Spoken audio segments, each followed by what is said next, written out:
myself on here. Back in the saddle again on the Rancho. All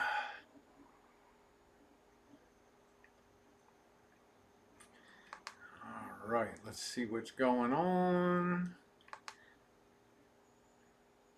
See if I am live. Yes, I am. There I am, right there.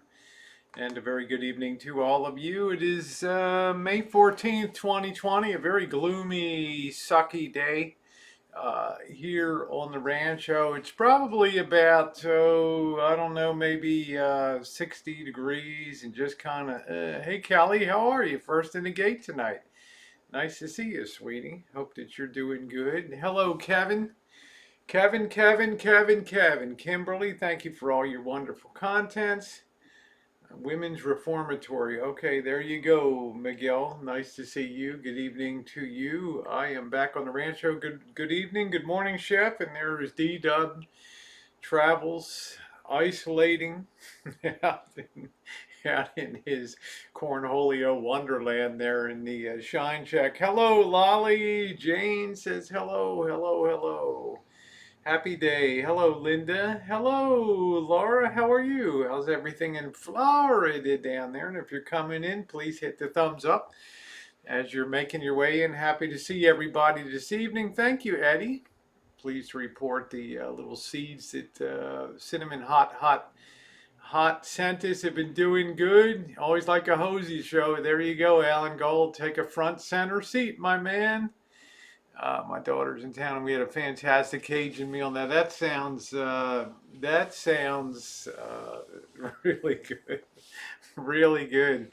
I'm on a low carb diet here right now. So how you doing, Maggie? Good evening to you, Monkey Boy. There's Monkey Boy today. Monkey Boy, thanks again. Seeing you in Las Vegas is always an amazing pleasure to meet somebody of your stature and with your amazing backstory and the things that I didn't even touch in on a lot of things. The weather's going to be good tomorrow. That's great. Hey, how you doing, Mrs. Beautiful ATX? How are you? Nice to see you. Welcome back. Thank you, Psychic. Hey, Donna. Nice to see you too. I didn't even touch on the things I forgot that after I did those videos. I didn't even touch on Monkey Boy being Mr. California, bodybuilder, the John Stamos, the television star, his bodyguard for a period of time. It's an amazing story. Hello, William Hanson. What it do? There you go. Arizona Dream. What it do? Hello, Nocturnal. Jerry Bailey, Shelley, yeah, we made it back safe and sound. We did. Yeah, enjoyed the vlog at his place. Thank you. It was his girlfriend just threw down an incredible. You can't imagine. I mean, I've told you guys since this Cornholio stuff has hit, it's virtually impossible to get a decent meal. Okay, DeeDubs went to the. Thank you, Sassy. Why can't you do well? I don't know what that means. Sassy, why can't you do well? DeeDub went to the grocery store today, and as he told me, it's been a long time since he's been in a grocery store. And he was, yeah, we had a good time. Hey, Olivia. Hey, Carrie, Joe, if I missed anybody. Thank you, Joey D. again. You like the battery change out video? Thank you.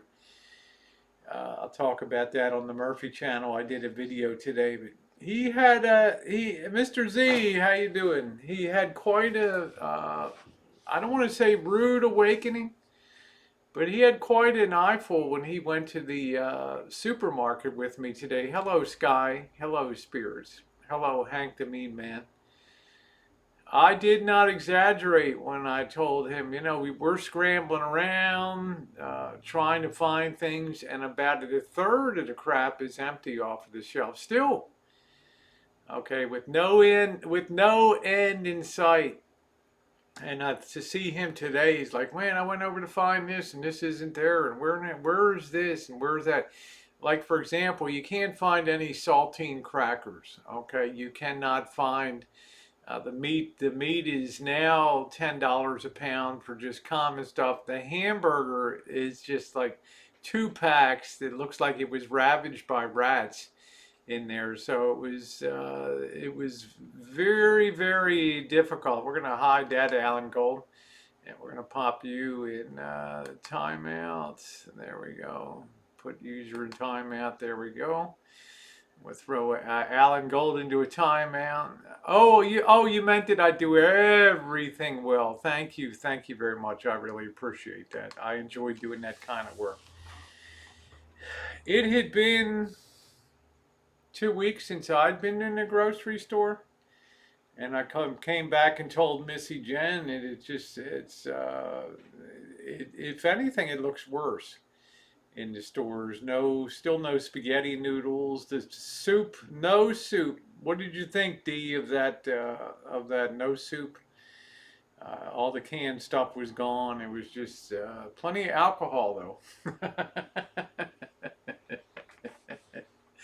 Oh man, I don't even know who Tim Cat is. The appliance here stole out of freezers a month ago. Well, that all makes sense. Let's send Frosthair to time out till he gets to the spirit of what's going on here. Yeah, that's all we do here is put people into timeout. So let's see. I had my daughter pick me up some stuff from the Cajun Marcrots, bringing plenty of frog leg and crawfish, but that actually sounds pretty good. Hello, Lemon Day. Nice to see you.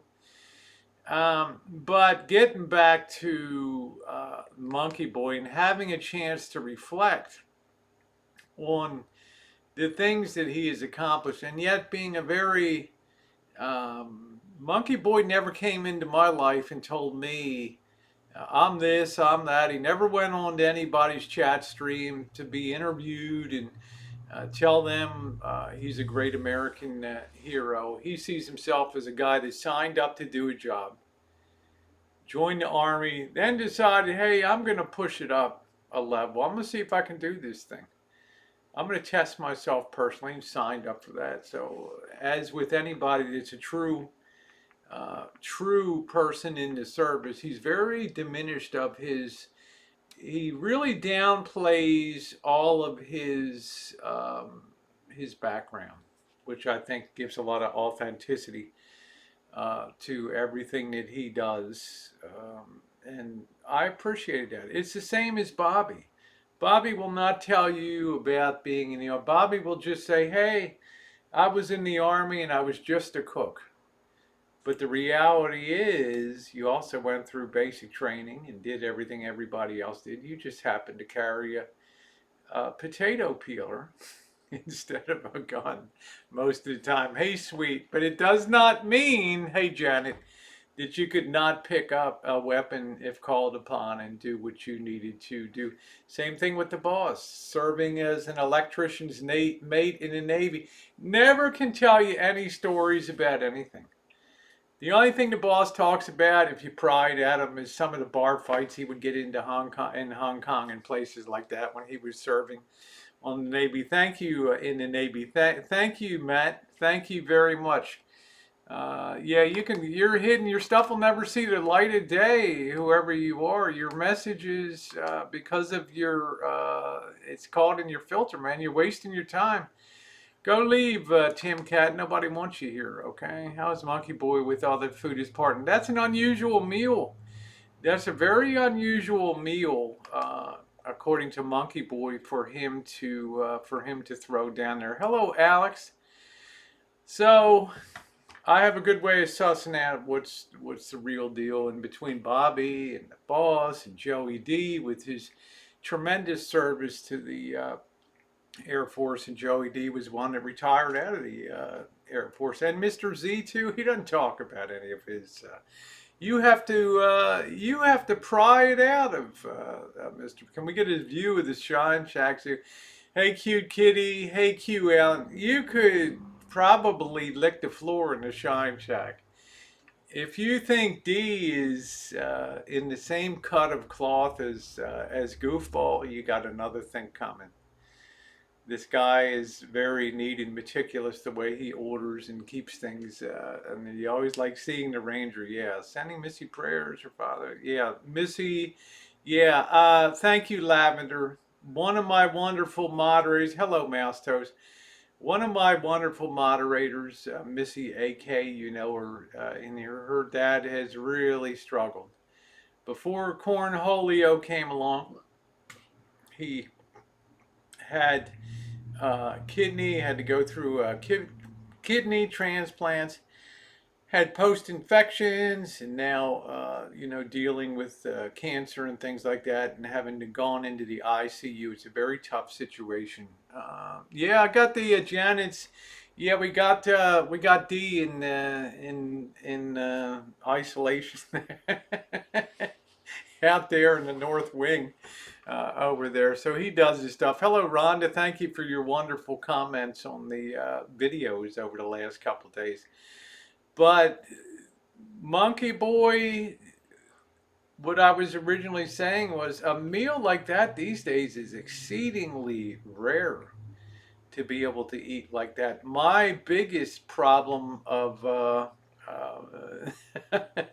yeah, we know, Laura. We know. Yeah, he's such yeah, whatever. Biggest struggle in Las Vegas is finding something to eat down there, which was not unusual because most of the stuff was in lockdown. We ate the first night at Nacho Daddy down there, and what was unusual about that was Nacho Daddy made the news the next day because the owners of Nacho Daddy, how you doing, Befuddled? The owners of Nacho Daddy were saying that they were on very thin financial ice, and they could not afford a lawsuit by any employees, waiters, waitresses, kitchen staff, hostess, whatever, that may come back to work and contract cornholio. They did not want to be held liable for that, so they drafted up a waiver that they wanted the employees to sign, and I think one or two just refused to sign that. So there's, well, it is what it is. Eddie says I seen D stream today. Yeah, he's doing some streams. D is good for tonight. He's going to be out in the Shine Shack. I got a lot of things to cover up. He did a stream today. I think he'll probably do something later tonight. In the future, if I'm going to have him on stream, I'm going to set up out there with the cell phone and then use his laptop to monitor the side chat and everything. So that'll probably be, I may be baking tomorrow night. I did get some sour cream, maybe make a sour cream apple cake, like a coffee cake. I have a couple apples. Hey, Missy, much love to you, honey. We're all thinking about you, and of course your dad. But Monkey Boy, I'll tell you, I took food for granted. I took restaurants for granted. Not that Missy Jen and I ever ate to the purple or sat down and ever had enormous feasts and things like that. We ate very modestly when we went out. We haven't been able, of course, with lockdown to do kitchen restaurant reviews. Yeah, but I'm just thinking of all the things that I took for granted, not having to wear a face mask, not having to go into a 7-Eleven and you could walk over before to the coffee area. You could just grab a cup the size you wanted. You would have a choice of 6 or 7. Okay, thank you, Missy. The things that were said about you. Yeah, we'll get to that in a minute, Rhonda. To be able to grab a cup, to have your choice of so many coffees, to be so spoiled, not worry about touching the half and half dispenser or picking up a package of mini donuts or something like that, and not having to worry, about not seeing people behind plastic screening, going down the street and having a good choice of places to eat on the budget. It was horrific down there. It was, and I think that first night that Dee went out, that they were starting to end the lockdown at 12:01 a.m. As he told me, there were tons of people on the street and cars and bicycles, and people were all excited because I think they expected all of the lights to come on and the fountains in Bellagio to start firing and the Mirage volcano fire to come flaming out, and it wasn't the case. And you could tell by the time that Monkey Boy took Dee and I up to the strip and I got some cinematic captures, you could tell that the mood was already coming down, and you could tell last night that things got very, very, very subdued. Very subdued. Me and Hubs are eating. Well, I talked to Monkey Boy about eating and getting healthy and getting in tip-top shape. So I decided to take the opportunity to kind of work with him a little bit. Just message him what I'm eating in a day. I've cut out all carbs and things. Drink more water, and it was good today. I had very much on the protein side. I think it said 2 more weeks casinos can open. Um, Let me tell you this, Eddie. You'll get a lot of drive-in traffic from LA. But 50 million people come into Las Vegas every year, probably of which 40 million come through the airport. Ain't nobody coming on a plane to go to Vegas unless it's necessity travel, okay? You want to be in a recirculated air tin can flying with Southwest Airlines humping all your bags and people looking cough next to you or sneeze or no way, no way, no way. It's amazing how cutting out fast food makes. Yeah, yeah.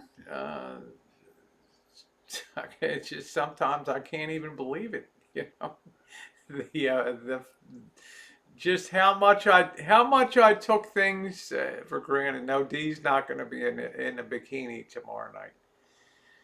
He'll probably be in a nice pair of Hawaiian swim trunks. There's some nice OPs or something like that.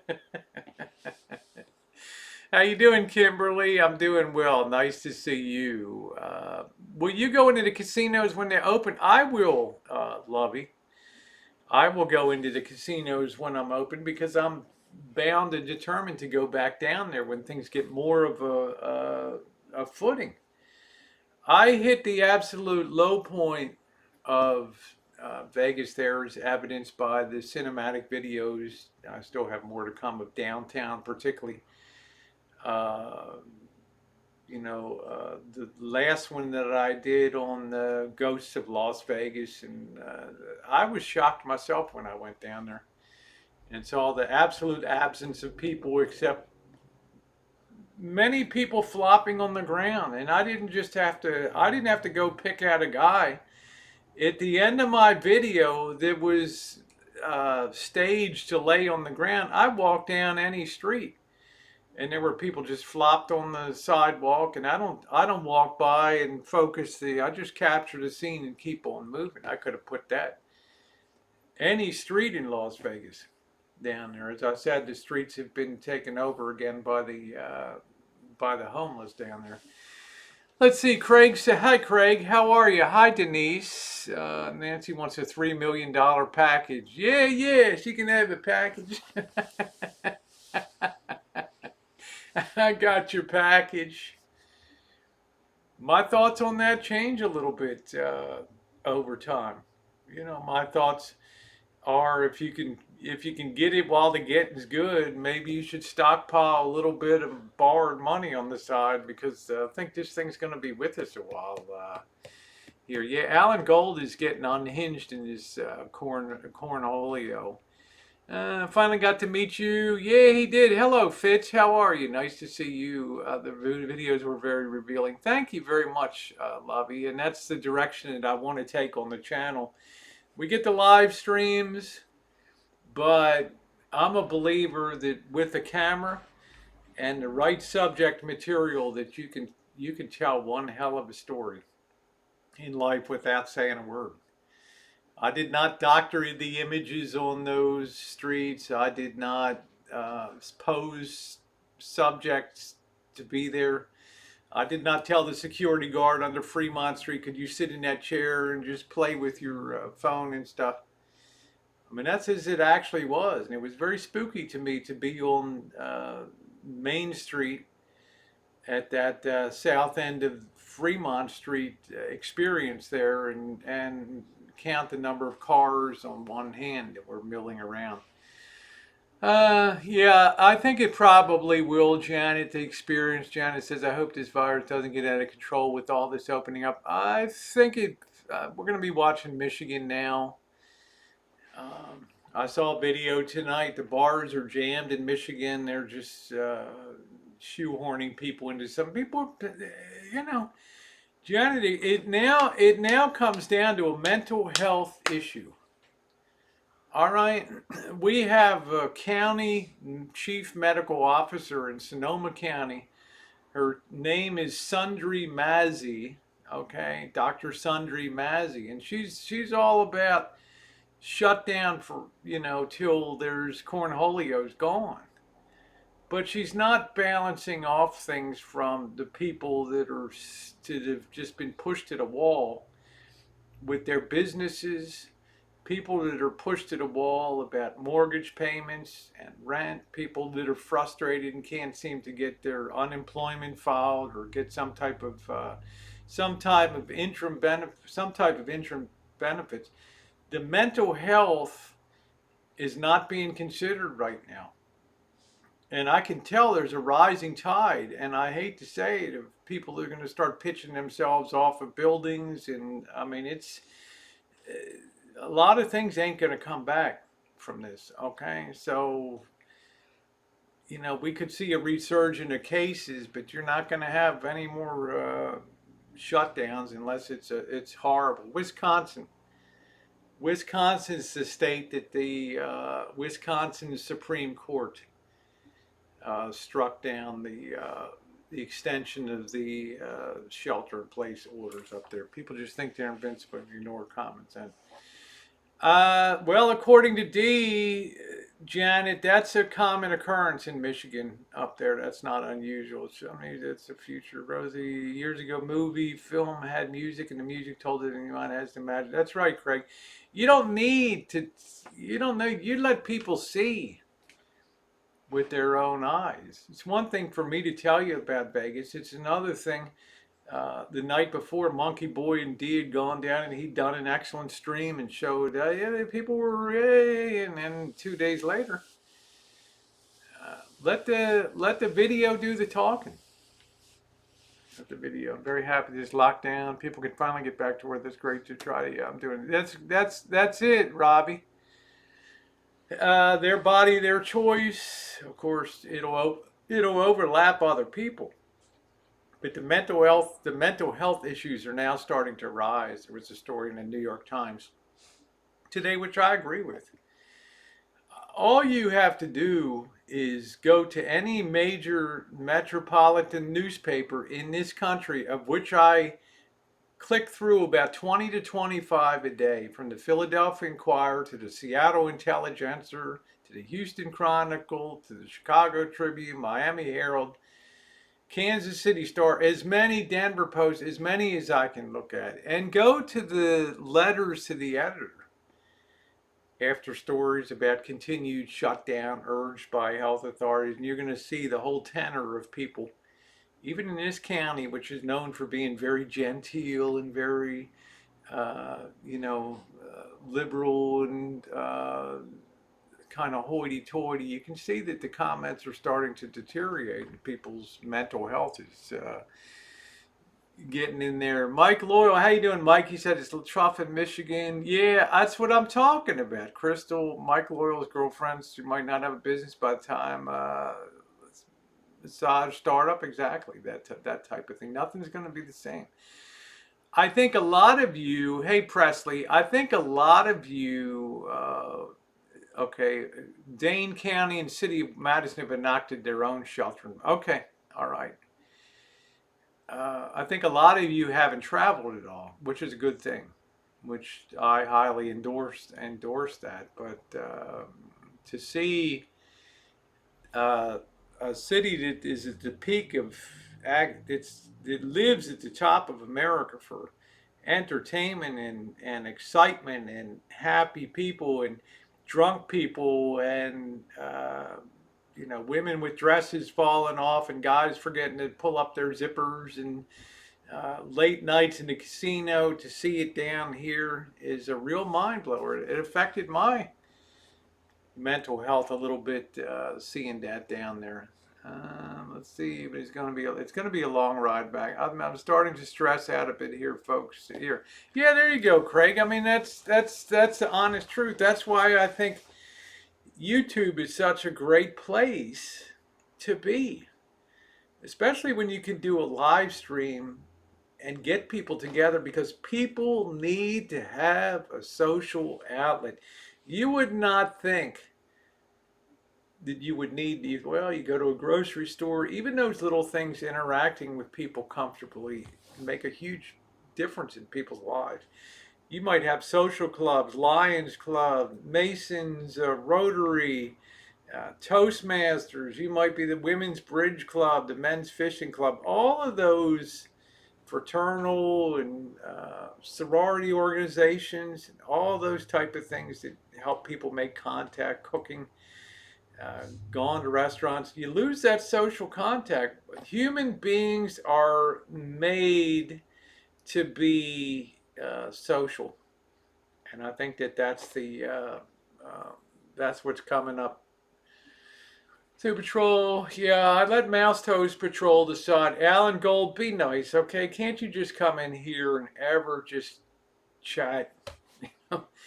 Why do people protest wearing black masks, breaking windows, setting fires, ganging up on one? I don't know. I don't know. Yeah, you're welcome, Craig.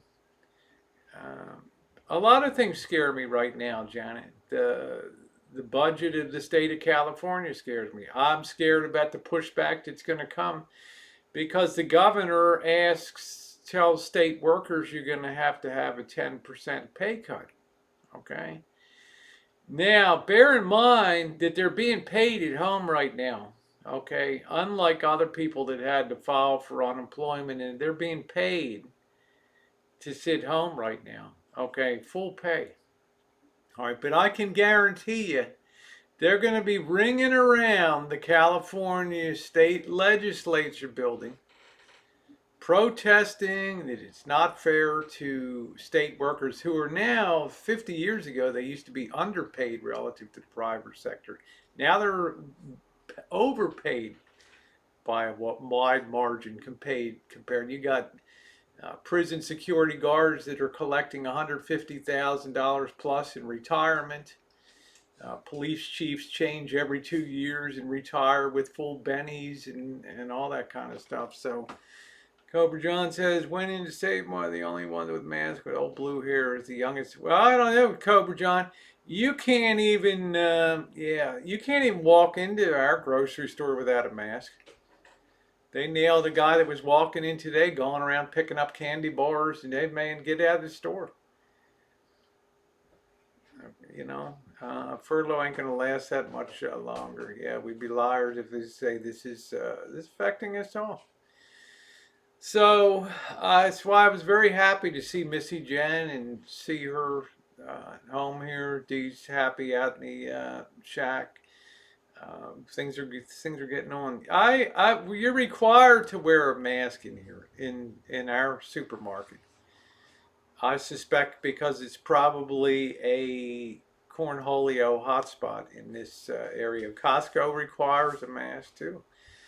But I am starting, as Missy Jen and I were talking about today, I'm starting to worry a little bit about the mental health of gig workers, people that went from job to job, the self-employed, the people that work in hotel, the people in the service industries, the people in the car businesses, the car dealers.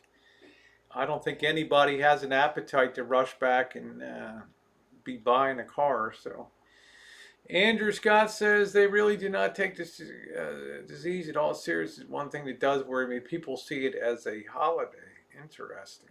Um, let's see. Mike Loyal said Coburn, Michigan is opposite. Old folks, us old folks aren't anti-mask. The young ones seem to be more comfortable with socialism. Yeah, that's all part and parcel of my next prediction. It's going to come true. I already predicted the death of the office building. That made big news in the Wall Street Journal a couple days ago. The number. How would you like to be leasing office space in downtown in Manhattan for office? Forget about it, man. That's it. No, no, no. There's going to be a lot of changes, and I'll tell you what, Mike Loyal, the kids graduating from college this year with the degrees in French literature, the degrees in English literature, and some of those philosophy, political science, sociology, blah blah blah, women's studies, cultural studies, blah blah blah, things. It's going to be unemployment city for them, and a lot of people out of high school, and they're going to be very pissed off sitting around. They're going to miss the camaraderie of other people, and they're going to start to pop up through Facebook, pop up flash mobs and things like that, and get organized for real street protests and real hot summer days coming up. That's going to be the next thing. I don't know how you protest a virus, but it'll all come back to Wall Street. Yeah, the police will be outnumbered, and you're going to start to see police are just as afraid. I could tell you down in Las Vegas, Metro Police and downtown, they're triggered. They're hair triggered right now. They are ready to swing down. They're not there to argue with you, to waste time. They want to get in their cars to the safety of just rolling around. And I'll tell you, if they have confrontations on the streets and flash mob protests, you're going to see the old clubs swinging. You're going to see some skulls get cracked. So it's never fair. Hey, Cy, how you doing? Hey, and that's speaking to you as a philosophy, political science double major. That's Crystal Sipang office rank can't use it. It's getting its. I hear you, Mike Loyal. And please send Crystal my regards. Tell her I'm thinking about you guys. Do I think the virus is gone? No, Kiwana. I wish viruses would just be like a Broadway musical. Show up, open up, have a 10-week run, and just close shop and move on.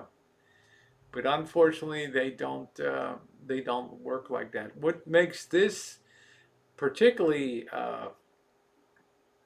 concerning, Kiwana, is the fact that this is much more contagious than your garden variety virus, and it's also seems to be more durable. Like it can survive in the heat more. Things mutate to survive, right? So. New York, KK, yeah, gaga. It'll get untriggered quick if people, I wouldn't try to. Could you imagine raising a weapon at a police officer these days? Are you serious? If I had a confrontation with a cop, I would just lay myself flat out on the sidewalk and not move a damn muscle. I would not do.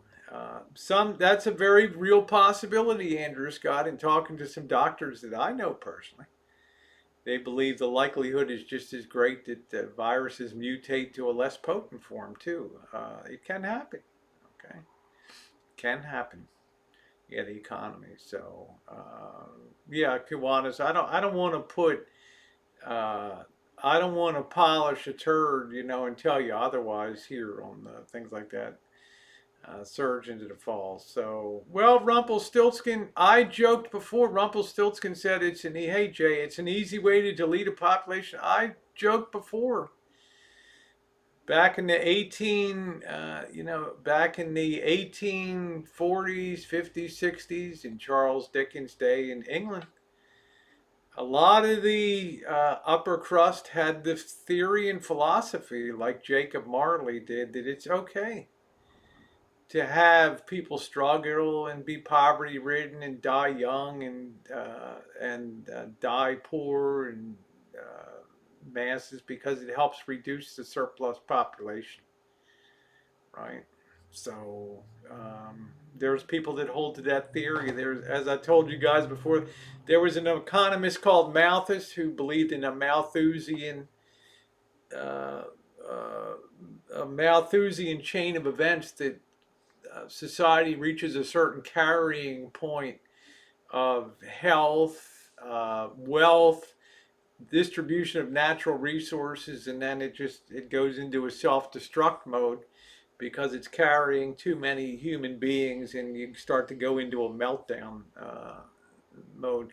Which, if you think about it, works in the reverse. That the wealthy are the most shielded. Okay, they can, goofballs like Sir Richard Brandt, right, can fly off to an island, or uh, Meghan Markle and Prince Andrew can hide out in the outskirts of LA and stuff. But it's the people in the slums of India and Brazil that are racking up the huge, huge, huge numbers. Flu, yeah, God forbid that. My big fear is mosquitoes. I think Alan Gold would have believed. You can have them on your panel then, DeeDubs. I mean, I've run hot and cold on Alan Gold.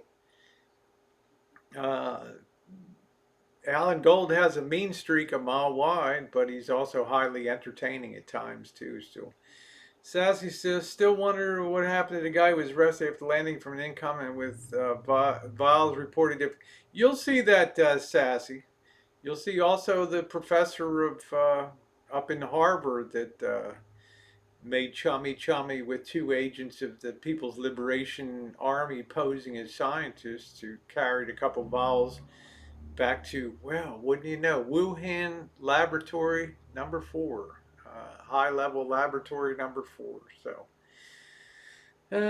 impression, I am, hi, watch. Impression from your reaction was that you were literally depressed and didn't see Vegas coming at us. You have that about right. I was very depressed. I told Dee it's time to get out of Dodge. This is mentally debilitating to be down in this place. Because you have that memory in your head of, wow, this was so fun. You come down here and wow, you go to the casino, you get the $9.99 prime rib. Your simple pleasures were so great at that time. And then to go do those videos and see the chains around the casino doors. And the scariest thing to me, if you saw my cinematic video, The Ghosts of Las Vegas, when I looked in the doors at the Grand Casino downtown at the very beginning of the video, and I saw the slot machine shrouded with white sheets. And I thought to myself, this is ghostly as hell. The only casino I saw that had covers, well, I didn't go to a ton of them, but peeking in the door. And I thought, this is a hell of a spooky sight. It looked like ghosts in there. All right. So you've hit the nail on the head with, how you doing, Tim S? You've hit the nail on the head with that. I saw a hard road back. I had originally thought maybe we could have a V recovery and be powering out of this thing by now. Now I'm not so worried. Yeah, Bill Gates to the rescue. It is. It's like dealing with a loss. It is. It's like, yeah, that's perfectly said, Lovey.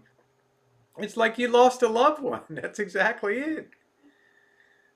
Because your mind keeps going back to like the plaza down there, or walking through Fremont Street, and the three different bands playing in different areas, and the street performers, and you just see what you're seeing is, it like in my video, you just see plastic bags floating. And it's, it's mind blowing. It's mind blowing. Well, I'll be tripping on a vacation, living in a ghost town, yeah. Well, that's what I wanted to tell you guys. Now, it's very likely at a minimum that you're going to get a second round. I've got my check yet. Don't call me a dummy, Janet. I'm not in that much of a hurry on the check, but it does appear that at a minimum there will probably be a second round of checks coming out. So yeah, we have our memories, and we need to think positively, and we think of how it's going to reinvent itself too. That's exciting too. I want to be a part of that reinvention story. I want to see how it works out. There were sick people in those tents in log. The yellow, the red signs. Yeah, you had a green, yellow, and red triage tents for homeless people, and this virus is going to take out swaths of that. Thank you, High Watch. That nice to hear a genuinely nice and smart person all the time. You're a breath. Oh, thank you, High Watch. That's very sweet of you. And thanks for being along on the journey. I thought you'd checked out. No, Craig, I had that doggone jury duty summons. And if you guys haven't thumbs up, got 200 people in here. Please, please do. Thank you again, High Watch. Much appreciated. Ooh, there we go. Nice to hear a genuinely nice and smart person all at the same time. You're a breath of fresh air. Thank you. Thank you. Thank you very much. I appreciate it. Mouse toes, no more stimulus. Open up, let people work. Well, this is all part and parcel, mouse toes, of what I call gentlemanly revolt. It's like Elon Musk. He has all of his properties up for sale in California. He told Alameda County, California, don't give a flying F. I'm opening my factory here, and if you're going to arrest anybody, arrest me if you're going to do it. And what kind of signals does that send if he gets away with it? And the governor's like, oh, I didn't know he was open, like, really? I mean, the story, there's so many damn stories that you can. Thank you guys for the thumbs up. Really appreciated. Oh, good. That's good, Cobra John. You got it. So we'll see how things fight their way back here. So it's scheduled to be back down there. In the interim, I will be traveling with doing content with Dee. Just want to get him settled. Do make sure we're social appropriately distancing. Missy Jen and I have been successfully doing that for quite a while here. So always, every time, I appreciate you and your videos. Thank you very much. I appreciate that a lot. And now with the stock market starting to crater again, it's it could be the suckers rally a la 1929 30s coming to an end. Yeah, good for Elon Musk. And then one of the Democratic senators said, F Elon Musk. Woo! So you can tell tempers, moods are starting to deteriorate. You can see that the president of the United States is much more abrupt with things. We're not meeting foreign diplomats and having handshakings and and exchanging gifts and crap like that. We're not entertaining at White House dinners. It's balls to the wall at the White House. And I really honestly believe this is I was telling Dee yesterday, this guy didn't sign on for this, okay? But it's your job, and you got to do the best with it. Musk made a deal with the county. Well, I don't know how you deal with the gun at your head. Okay, to me, Elon Musk is a little Napoleon. Okay, Mike Loyal said, I'm thankful I'll be going back to work, but there's always a worker sent over in plans this week. I'm not sure Chrysler will stay open once. Yeah, it's touch and go. How you doing, G? Do you think many businesses will not make it where people not? Yeah, crazy head. It's like, in my opinion, it's like dominoes that fall over. Okay, let's say that you put up a arena. Let's imagine you take an ice rink, okay, to play hockey on. Remove the ice and you have a big flat surface or a ballroom, and you go place 1 million dominoes in that on that floor. Now, to knock down 1 million dominoes might take an hour or two, but meanwhile, it'll be a big show going all around, multiple fanning out, coming back together again, climbing up the steps, down. But you know what? For that 2 hour show, it probably takes 2 weeks, 3 weeks to set all that crap up. That's my analogy for the economy. It takes very little to knock the dominoes down in a short period of time. It takes a long time to rebuild because gears aren't meshing properly. You know, it's like gears that lost their teeth. They're kind of stuck. This was a well-oiled, albeit not the greatest distribution of wealth in the history of the world, but you know, it was meshing. It could support a higher level of restaurants, higher level travel to Las Vegas, Hawaii trips, nail salons. I never saw a damn nail salon when I grew up. You know, beauty salon on every corner, bar on every corner, restaurants galore like crazy. People will deliver food to your home, and that all is like the dominoes going down, and yeah. Thank you, Anna G. I think that's a very thank you, Andrew. You hope you choose during jury duty. But I think thank you, Andrew. I think that that's a good analogy for it. It takes a long time to put those dominoes back up again, and it starts with the basic like what is this? What does this country produce? What do we make? A service economy is built on top of a productive economy, right? So, you know, you can do without the nail salon, you can do without the restaurant, you can do without the sports, you know. I hope you tooch during jury duty, please, Rosie. Miss, what are you doing over there in that jewelry box? I'm doing a YouTube live stream. Are you kidding? Bailiff, bring Rosie O'Kelly over here, please. Would you please have an officer of the court, Sheriff Johnson? Would you come up here, please? Would you please arrest Rosie O'Kelly and take her to the processing center?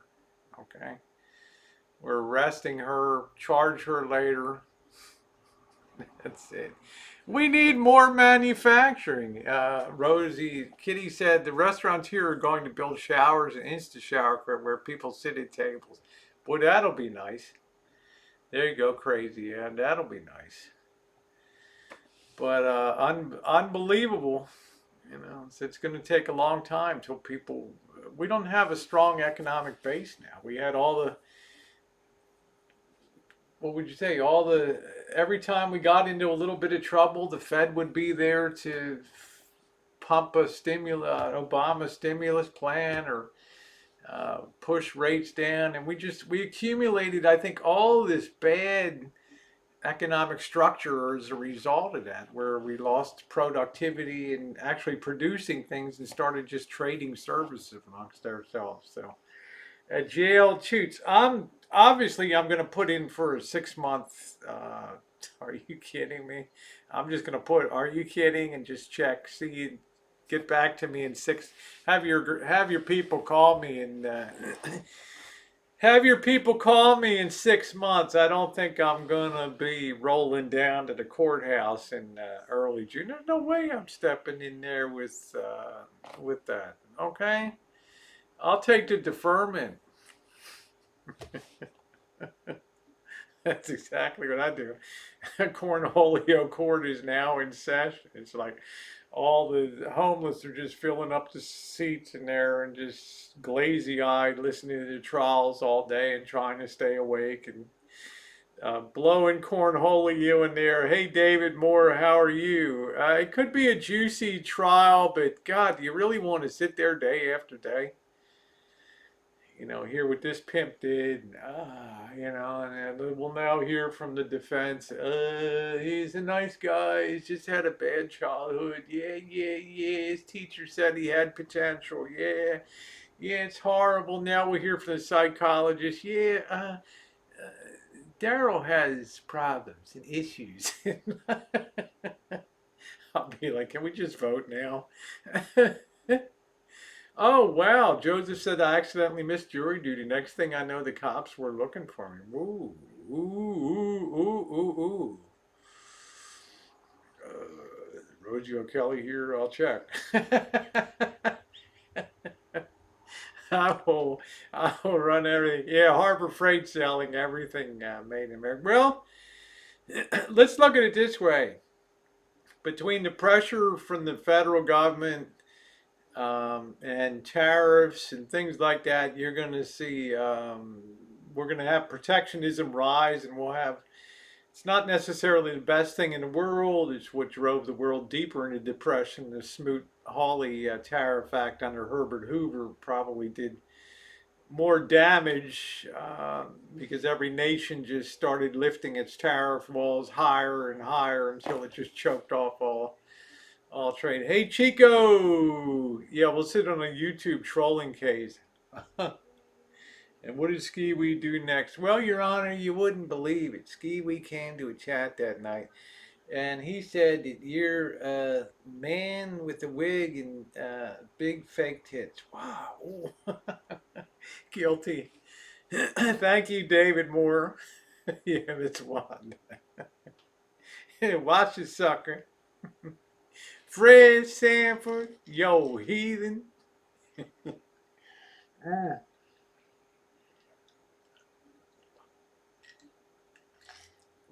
Yeah, the boss had jury duty in May, so it is what it is, right?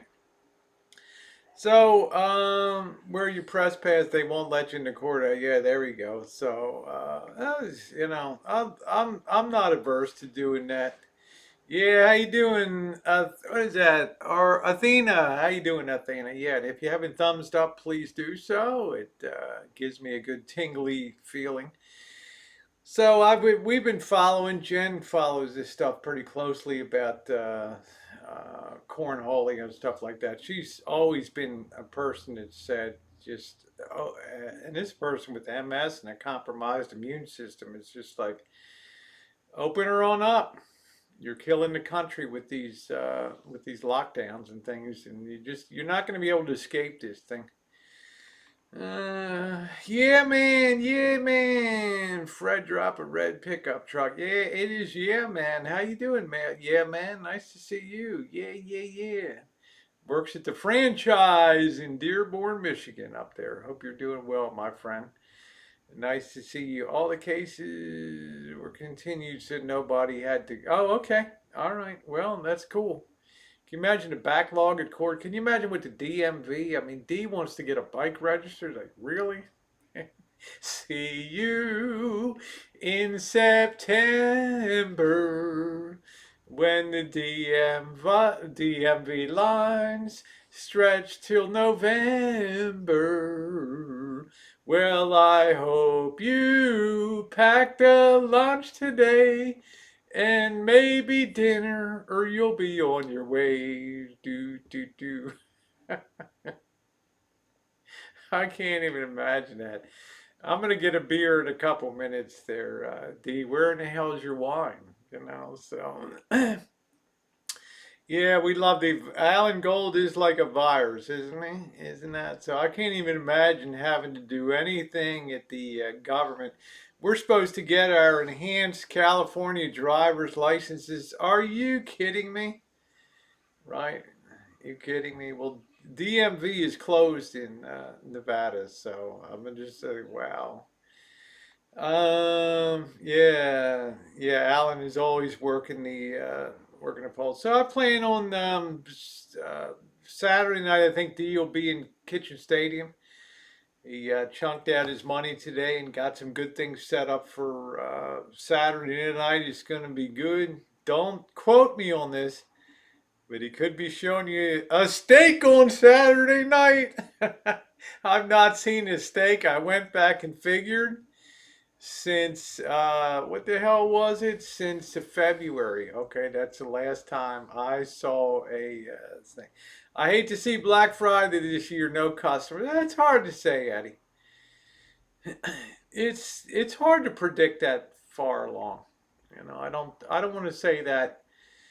Um, I do want to say maybe people will think of Christmas as something. Maybe a little bit of modesty will come back into Christmas again, if that's the term I can use. A little bit of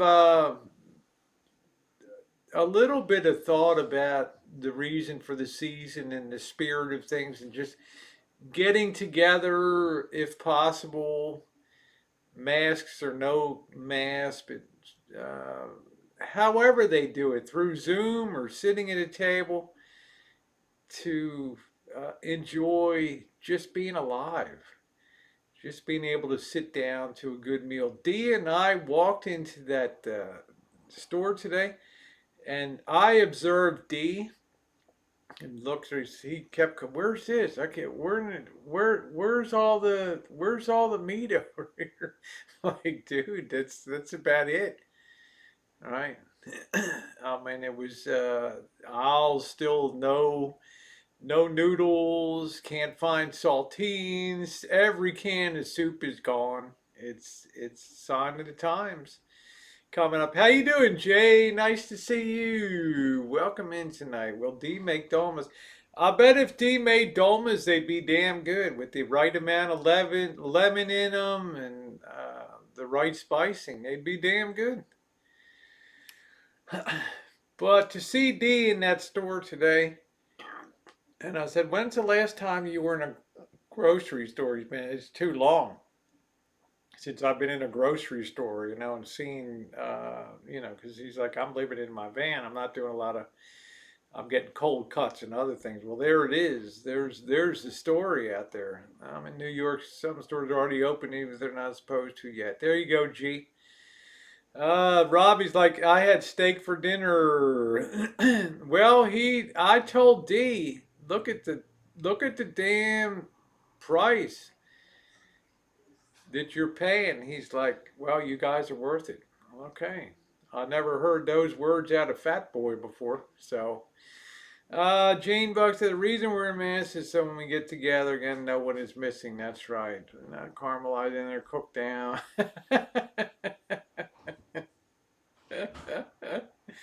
I was able to find some Italian sausage. I had a couple of them for dinner tonight. They were quite good. I had a couple eggs for breakfast. Thank you, Missy Jen. Thank you, sweetie. You really did that well with social distancing. That was amazing. You passed that over on that broom like it was. Try Lucky's at Bicentennial. There we go. Cheers, guys. Our store seems stocked up over there. I would say our stores are 80%. But the things you really want to buy, as long as the booze is there and as long as there red beans with rice, that's good. Crazy. I'm not a really.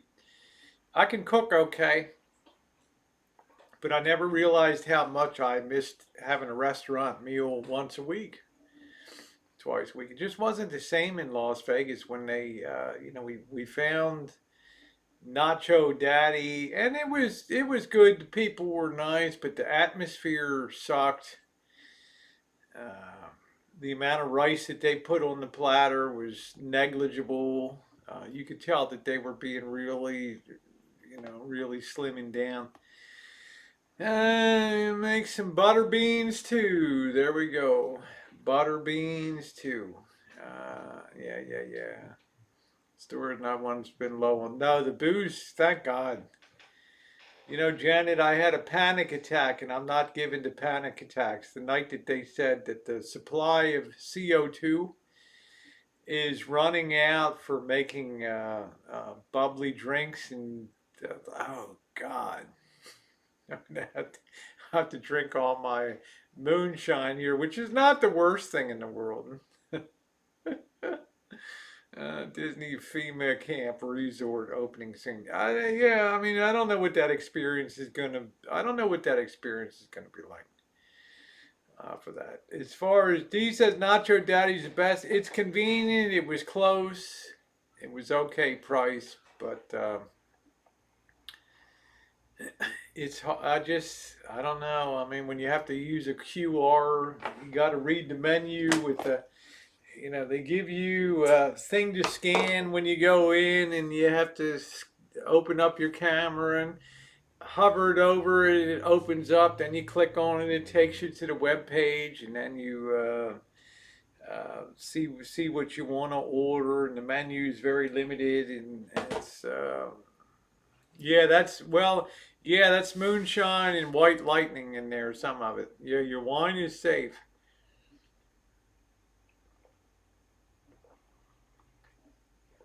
Wow, Bill Ellis says they banned booze here for 20 days. I almost got religion. Wow. Yeah, ever since the first time you took me to Nacho Daddy, I've been love. I looked over at D. We don't eat a hell of a lot when you know when we're hanging out. Usually one meal a day. And I'm sitting there with Monkey Boy and D, and we got our platters. And I swear to God, in 5 minutes, I looked over at D, and he's like scraping his.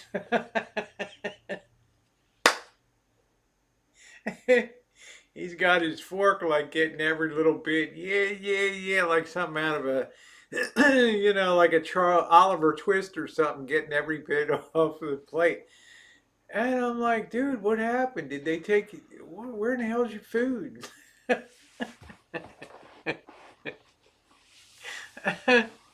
I like that. Yeah, the churches are bitching to open Corona service. Well, I guess Janet, that falls under the heading of I don't know, personal. There's a lot of people that would like to sacrifice themselves to God. You know, if it's going to happen, they're fatalists about things. How much are you doing? How you doing tonight, Hop Frog? So we'll see about that. We'll see what things. Churches and things like that. I think people want to get back to a routine. They said they took a survey that the average person they called on the phone couldn't even tell you what day of the week it was.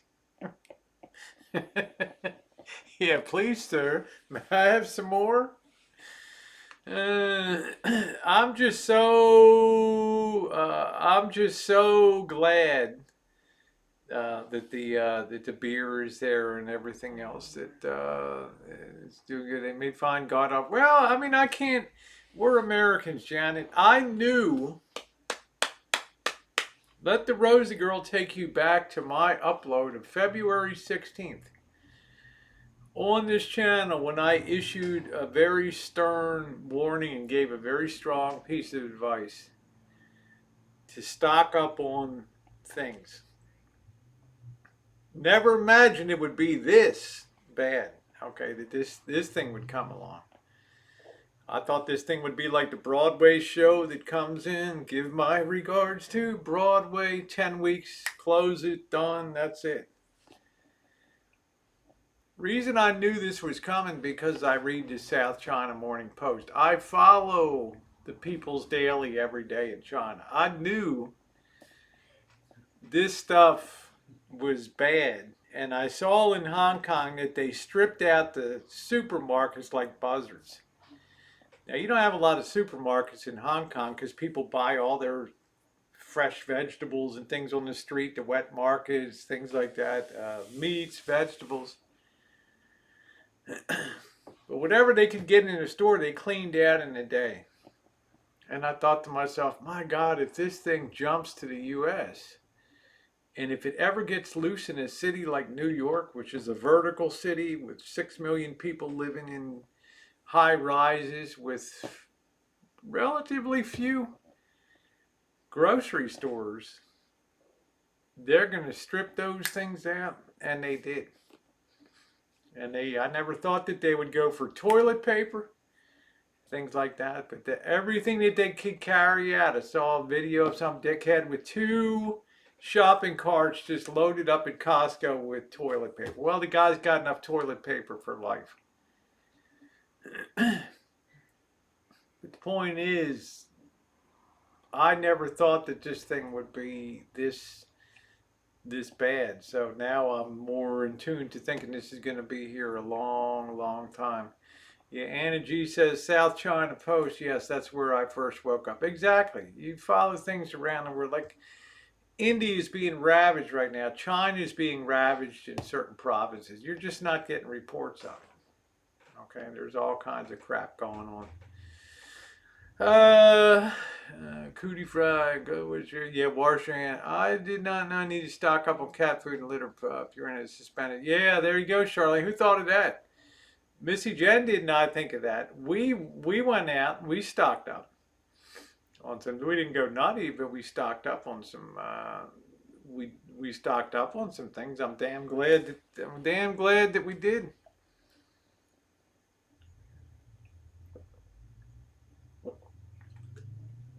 I remember when I met Dee in March in Vegas, and at that time Cornholio hadn't really gotten a grip, and I told Dee this is something different.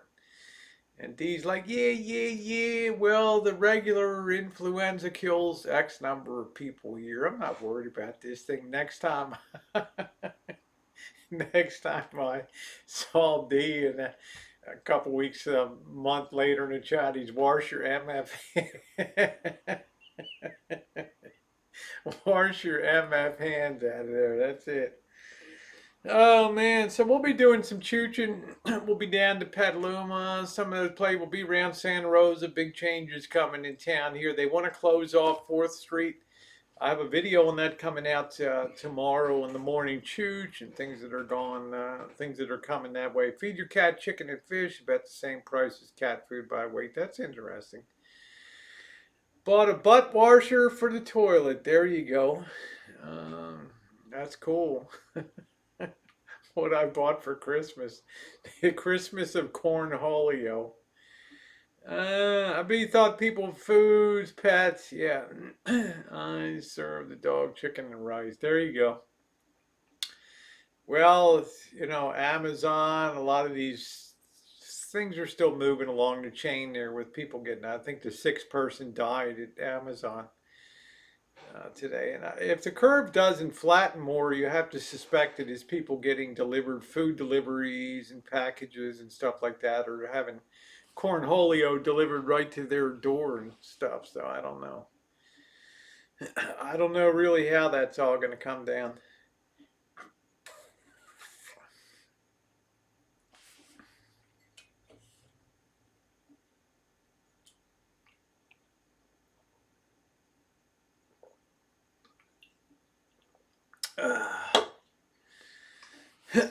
Chooching means walking around, checking things out. So we have that to look forward to too. So as far as Vegas, I do have, I think, one more video coming up. I did put a video up today on the Rosie Murphy channel, changing out the battery. As about 2 years ago, I got this laptop, that XP15. I bought it off Craigslist. It was a good deal. The guy needed the money. He was a computer geek, top of the line, 4K screen. But I noticed over the last year that the touchpad started rising up off of it. This is weird, but the battery was bad inside of it. And I changed that out today. Thank you, Kathleen. Can I get free 2-day delivery of Cornholio? Yeah, I take you to places that you got sense enough not to go to. When I look at a city like Las Vegas, which I know very well, I know every street, every nook and cranny, how to get from here to there, especially to downtown. And around the 10 block, 20 block square strip area and up and down all of that stuff. And when I think of the change from March 17th when I went down, and Dee and I were just on that beginning wave of um, panic was setting in. People were, news was announced that, what did they say, Dee, in 24 hours, everybody has to be checked out of the Wynn and Encore hotels, and then Caesar's Palace, and they said by the end of the week you got to be at. And Dee and I were like, "Whoa, this is this is kind of weird, this thing." And then I told Dee, I'm getting the hell out of Dodge. I'm getting, well, the getting's good, but there was a giddiness. There was a, people were still on Fremont Street, and we were drinking and partying. We saw Eric the Goat Guy, and we were still having a gay old time down there. And then then I followed through the news, all the stuff with the mayor gone on CNN. And you can now tell, at that time, everybody thought it would just be a short thing. Now you can tell that people's whole expectations of the future are just starting to go boop, boop, boop, boop, boop, boop, boop, boop, boop. Maybe that's a good thing because it'll exceed the expectations when it opens again. But it's just weird. It's strange. The mind changed. The mindset has totally changed to a city that's always optimistic and always, we're going to have a light parade to go down and Vegas strong, and then it's you can tell people are just disintegrating. They're just flying apart. But little people had corona. I think most people are going to be asymptomatic or very mild symptoms, Janet. Some people just have a genetic lock and key that's going to be problematic when that Cornholio hits. You'd like to get that antibody test. There we go. I need new shoes, huh? You enjoy a good hunker down, gin and tonic when anyone like one. I like a good beer. I'm just so glad I'm not in Pennsylvania. No offense, because I love Pennsylvania. Okay, Main Line, all the King of Prussia, Philadelphia. I love it all. Pittsburgh, Poconos. But I did not like the fact that Pennsylvania closed their liquor stores. Couldn't even imagine that. Yeah, Robbie's like, I remember when I went to Las Vegas in '89. I had a great time. Yeah, yeah, yeah. But just D and Monkey Boy were excited to be on the strip that night. And then the next night we were back over there, or maybe it was the second night, and you could just tell that the air came out of the balloon a little bit on the whole deal. Because, like I said, people expected the lights to come on, the Bellagio fountains,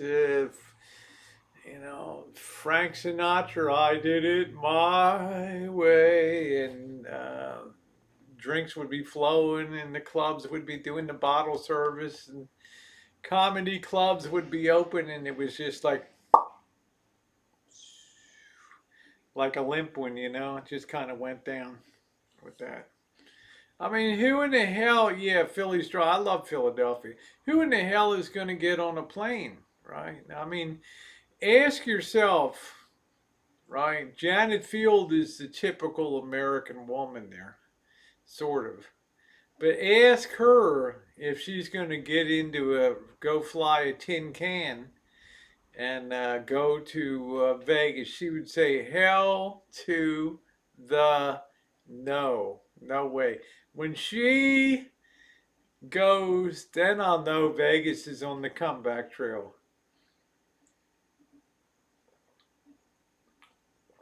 Okay, Pittsburgh here. We're opening up some liquor stores tomorrow. Parker, are you going to be happy? I'd be camped in front of the door. That door opens. I want to tell you asshole something. I haven't had a good drink in two. I had to drive deep into Ohio to get my booze. God, I love Pittsburgh.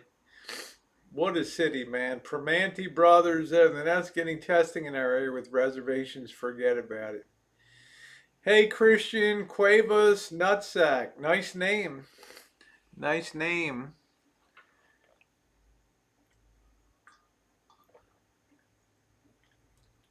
Now I just want to take a couple minutes to do something I rarely do, and that's to talk about Fat Boy a little bit, aka Elbow. And I just want to put this out there that besides the fact that you have zero talent, besides the fact that you are totally bereft of any skill set whatsoever, whether it's simple mathematics or even something as simple as buttoning up a shirt and aligning the buttons so that you don't look like something that just fell out of a corn truck in 1952. No future, no prospects, no nothing. And I heard, because I haven't watched in 2 months, because frankly, you put out the most boring content on YouTube. You told me when you left the rancho that you were going to go park your vehicle and have people come to you and showcase the Lisa Marie. But once again, your fat, sloppy nature, your total lack of ambition, your slovenliness, your self-loathing and hate of self kicked in again. You continue to be the most depressed person on YouTube.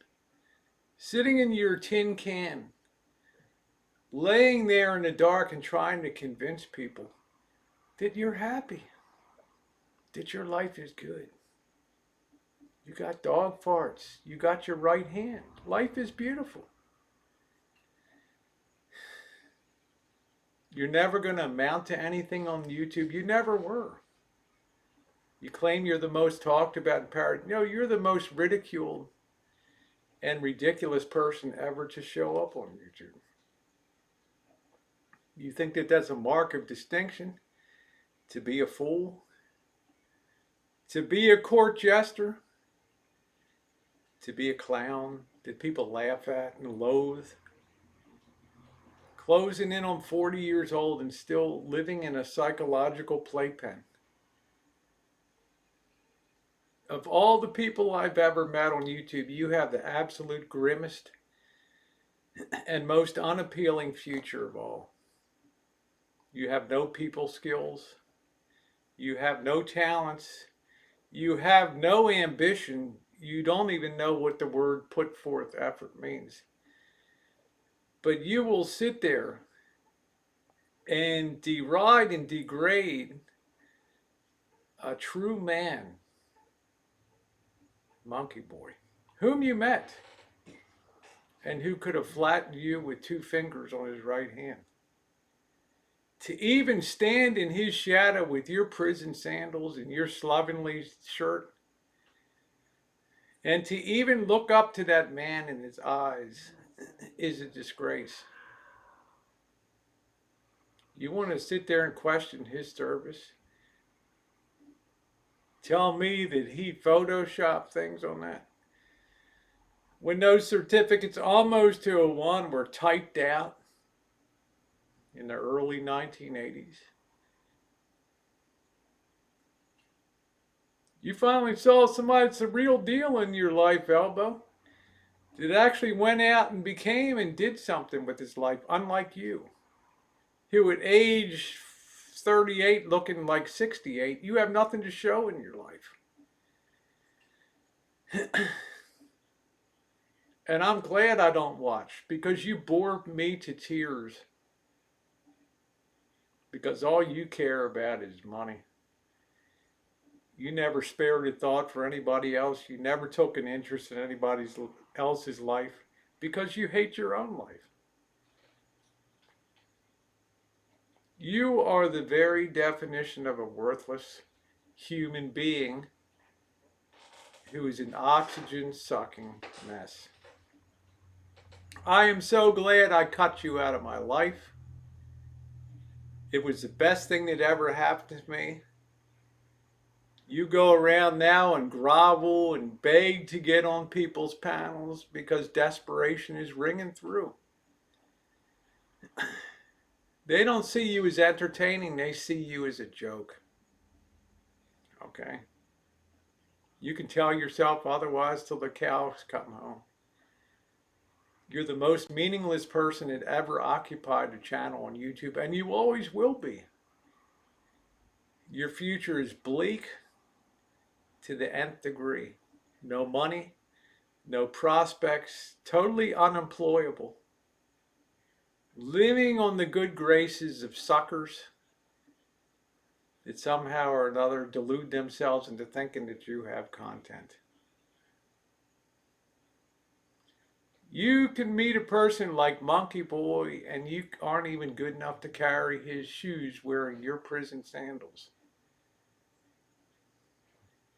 That's the real deal, and that's what tears you up. That's what stimulates you to be an a-hole on a nightly basis.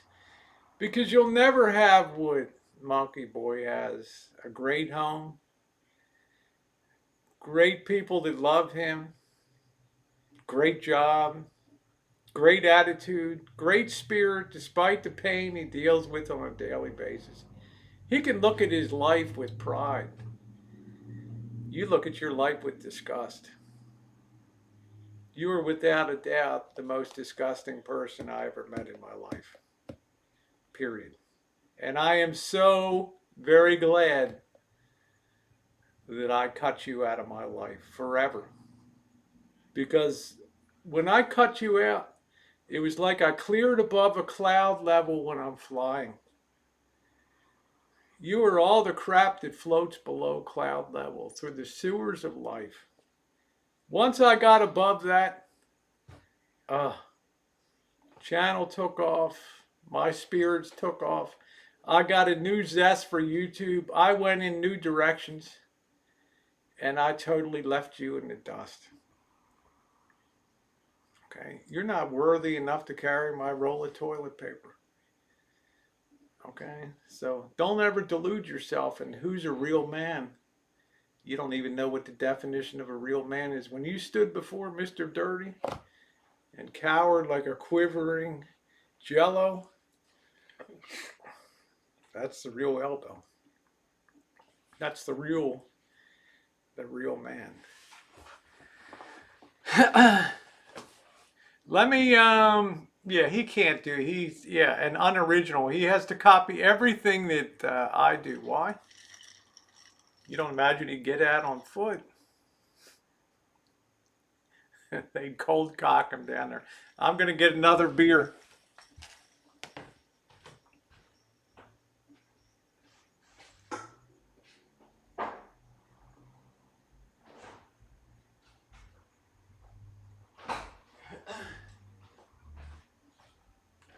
So I want to end this segment, not the hangout, but I want to end this by just apologizing to all of you who I, in my misguided attempts, believe that I could basically take a pig and make him into a man, a self-respecting, respectable man.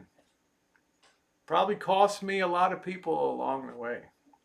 And to those people now, I would say to you, I apologize. You were right, I was wrong.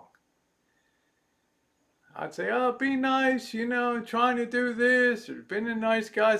There's nothing genuine. He's the fakest individual that ever populated the canyons of YouTube. And I'm sorry to say that, that's the reality. Everything that you see on that channel is contrived. Everything from the moment of waking up, what can I do to make an a-hole of myself today so that they'll talk about me tonight? there reaches a point where you realize it's not that fun wallowing with the pigs. You raise your sights a little bit higher. You break above the cloud bank and the sun is shining above you, and you know you have left the cesspool behind. And that's the beauty of that. Quality individuals, not perfect individuals. Nobody ever said DeeDub and Rosie O'Kelly were perfect. But it's all about attitude and what did you do. I'm sitting there hot down at just a few days ago, and we're getting ready to go see Monkey Boy, and here comes Dee from the hostel to meet me. And he's carrying a soda with him, and I'm like, hey, man, I'm thinking to myself, Dee doesn't really drink soda. And I'm like, why are you drinking this soda? He's like, I'm not drinking it. I brought this for you. Or check in and how's Missy Jen doing? Respect. We all have a past. I'm more concerned about what you are now and what the future holds. Here's a guy that always had my back. Thought about me. How are you doing? How you feeling?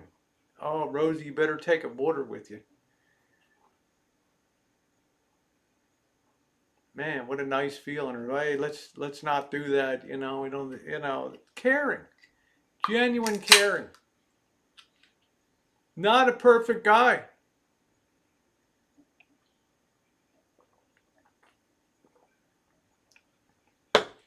But I'll tell you what. As far as a guy that has some compassion and can care for some other people and has a little bit of being heart, it's pretty damn good by my measures of life. Pretty damn good. That's right, Molly, but I do owe that apology. For once again, as people told me, that Rosie, you famously said, you can't change your basic nature. And it's 1,000% right. If you're a nice person, the Cobra Johns of the world, the Craig Seniors of the world, the Mr. Z's of the world, the Monkey Boys, the DeeDubs of the world, that niceness carries you along. If you're a pathetic slob, you'll always be a pathetic slob. I guarantee you, if I opened those double doors on that van and looked in there, you would find garbage on the floor, plastic bags with feces on the side of them, and the smell would be horrendous. Sheets that need to be laundered, and probably spunk on every surface that you could see in there.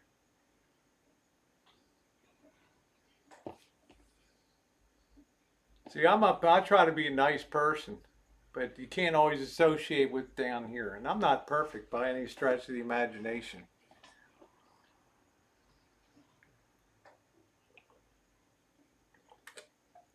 That's right, Darby Travels. I admit he got caught in a loop and turned into a broken record most times. Because the bottom line is, if you're not talking about Rosie O'Kelly, you don't have content. Or you're not talking about DeeDubs because you're too lazy to do anything except review a can of coffee. There's not a driving bone in your body.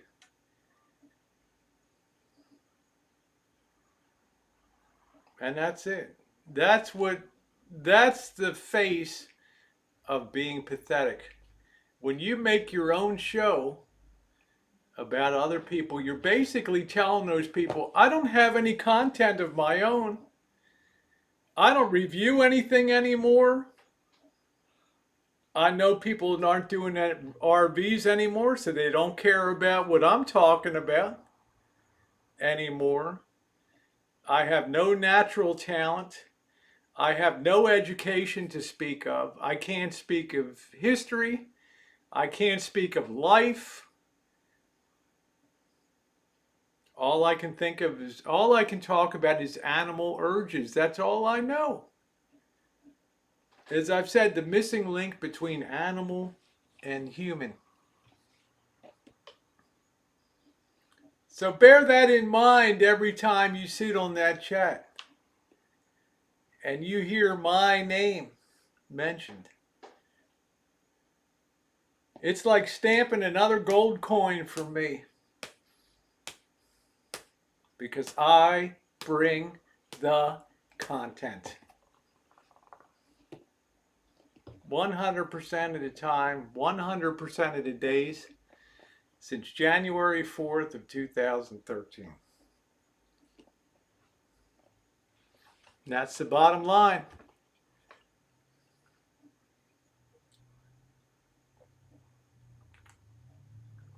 Well, that's what I'm saying, Rhonda. You'll make up lies because he's the biggest liar on YouTube. Psychologists will tell you when you make up stuff about other people and you tell lies, you're projecting your own lying nature and your own self-loathing nature of basically being a self-hating person, which in a lot of ways is a dangerous person too. Okay, these are the kind of people that snap, go postal, mentally unbalanced to the nth degree, delusional. See, when people do parodies, most people think, that's a clown. Right? That's somebody I can laugh at. But in a twisted mind, it's like, they're talking about me. I'm good. That's the difference. Yes, he is the ultra definition of a sociopath, exactly.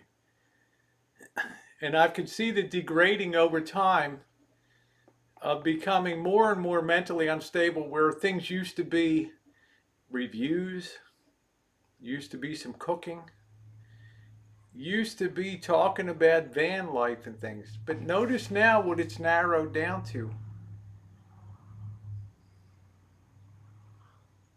Other people. That's it.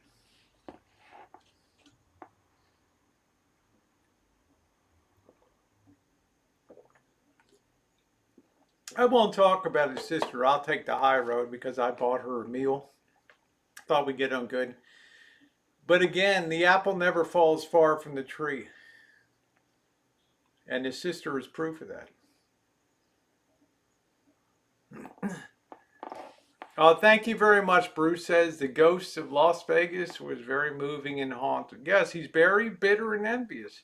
He can't afford to travel.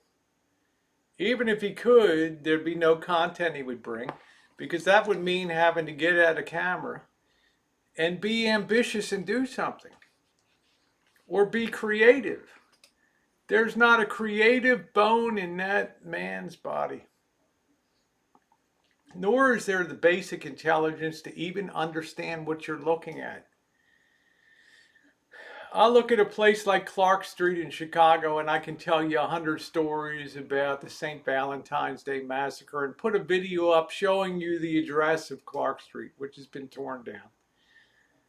But I can go to the back alley and, hey, there's the building behind that address that the lookout guys for Al Capone's gang rented up there to be able to watch out for when this whole thing was coming down. How you doing, Coach? That's what I'm saying. That's what I'm saying. That's why his numbers are in the tank. He's not going anywhere on YouTube. Everything is leaving him behind. Okay? Because his shtick opens like a Broadway show and it's now in the closing phase because there's nothing else to share. The only content is to talk about Rosie O'Kelly. Now that's it. Can't talk about RVs because nobody gives a flying F about RVing right now. Can't cook because you're lazy. Can't do any content because you're lazy. All you do now is your depressed state is just lay down and sleep. Wake up at 11 o'clock at night. Textbook depression. Textbook. Bordering on psychosis and sociopath.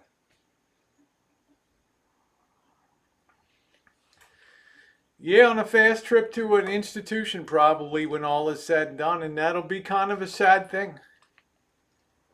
There's no real family that cares or anything, or it's a disintegrated mess. You know, it's the epitome of selfishness, the whole crew. It's always what's in it for me. Nice to see you back, Gerald.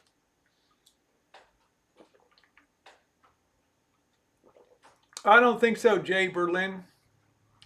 He'll end up, I wouldn't scream at you because I have too much respect for you. But Fat Boy knows if he screams, that other people will talk about it the next day. Did you hear Elbow scream last night? Wow, he really ran off on a rant, and I'll get messages and emails. Wow, I'm really worried about Elbows getting psychotic. Hoping against hope that I'll talk about him. Well, this is your one and done for spring. That's it.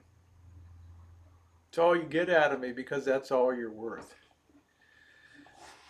Thank you, Sassy Frassy. That's what I'm proud of. I go to bed at night and I'm proud of what I put up.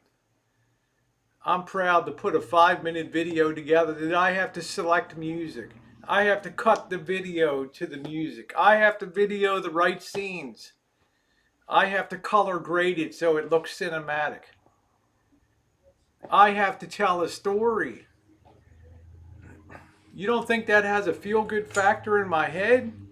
To be able to preserve that moment in time and have that people can say, my God, there was a time that Vegas was like that? He leaves no evidence of anything. Useless as tits on a bull.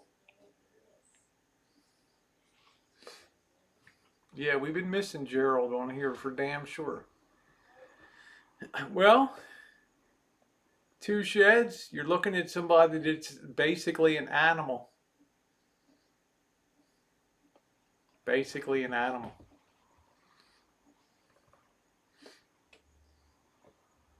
Some people will friend him because of entertainment value and other things, but that's a very hollow way to live a life.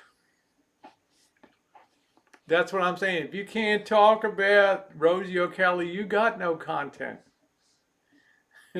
Every time you mention my name, you're telling people I can't have an original thought in my head to be entertaining without talking about Rosie O'Kelly, who doesn't give me a second thought in life. Because the beauty is there's people like Monkey Boy out there. There's people like Mr. Z out there. They're normal. Their heads are on straight. They have self-worth. They have self-pride. They have dignity. They go to bed at night and they feel good about themselves because they did a day's work or they did something fantastic. Thank you, Landrum. $5 from Landrum.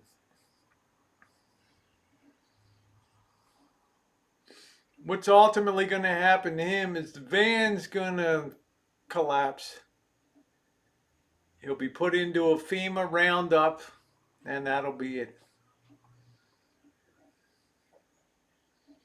They'll throw a shovel in his hand and say, we're going to make a new roadbed here, and we're going to do it. We're not going to have Caterpillar tractors and things. We're going to do it the old Chinese way with shovels and picks. Right? Thank you, Kathleen. The van build is something I can be proud of. Thank you, Brooke. I appreciate What that, sweetie. Institutions? Nowadays they are sent to privately owned prisons.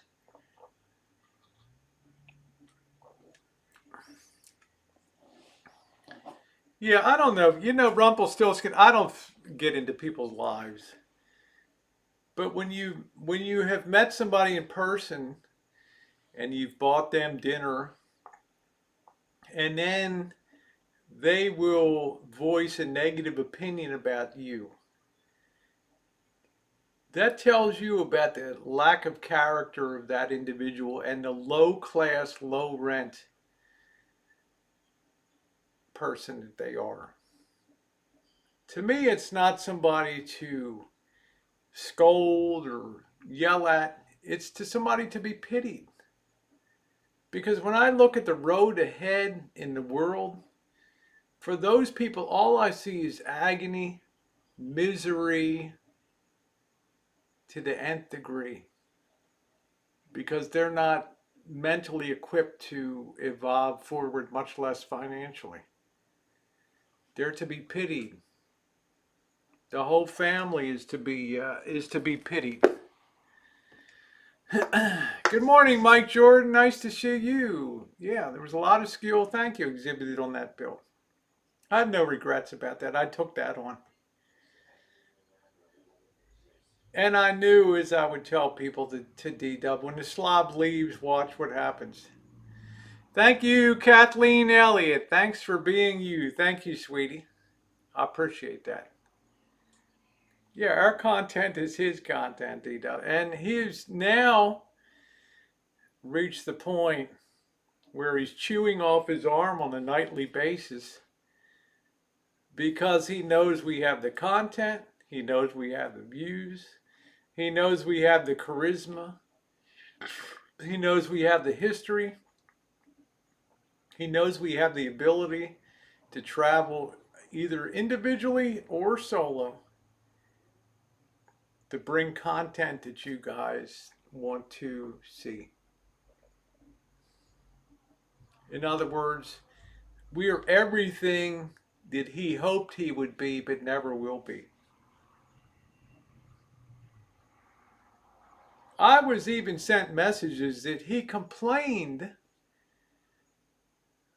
that he could not infiltrate this chat anymore, that he was blocked off from this chat, that my moderators were some type of Nazis.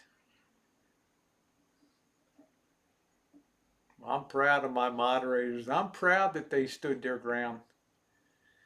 And I am so proud and delighted that this person will never be a part of my life again. I will take no joy in the suffering that lays ahead for him, guaranteed. A, because I don't watch what he does. It's not interesting to me. It's the absolute most boring, bottom of the barrel content on YouTube. And it's showing. His channel's in the sewer. It's in the tank. It's going nowhere. Thus, a desperate attempt to get onto other people's hangouts. If you have to come on Eric the Goat Guy's channel with 25 people in a side chat and tell Eric, hey man, you need me because my channel is on fire.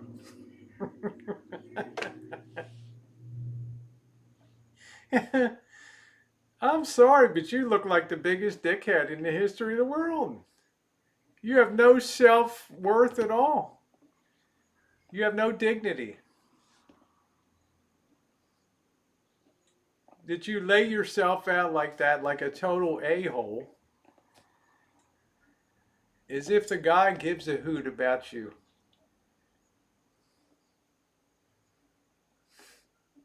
Hey Cheryl, how you doing? My mods are great. My mods have given me an epic chat here. I'm eternally grateful for my mods are top of the line. You'll hear other people say that on chats, but notice my mods don't shift and everybody doesn't have a wrench, blah, blah, blah. And yet people come here because they do a good job. They've helped build this into a place where we have gotten above the clouds now, and they're happy, and I'm happy. Yeah, there'll be bumps in the road ahead. I might lose one or two somewhere along the line. but my heart is in the right place.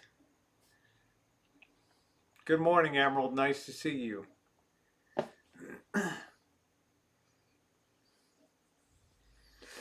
That's what I'm saying, Gerald. So the best thing that you can do is don't even bother watching the guy. You know what he's going to say. You're basically saying you enjoy watching a no-talent individual with nothing to say.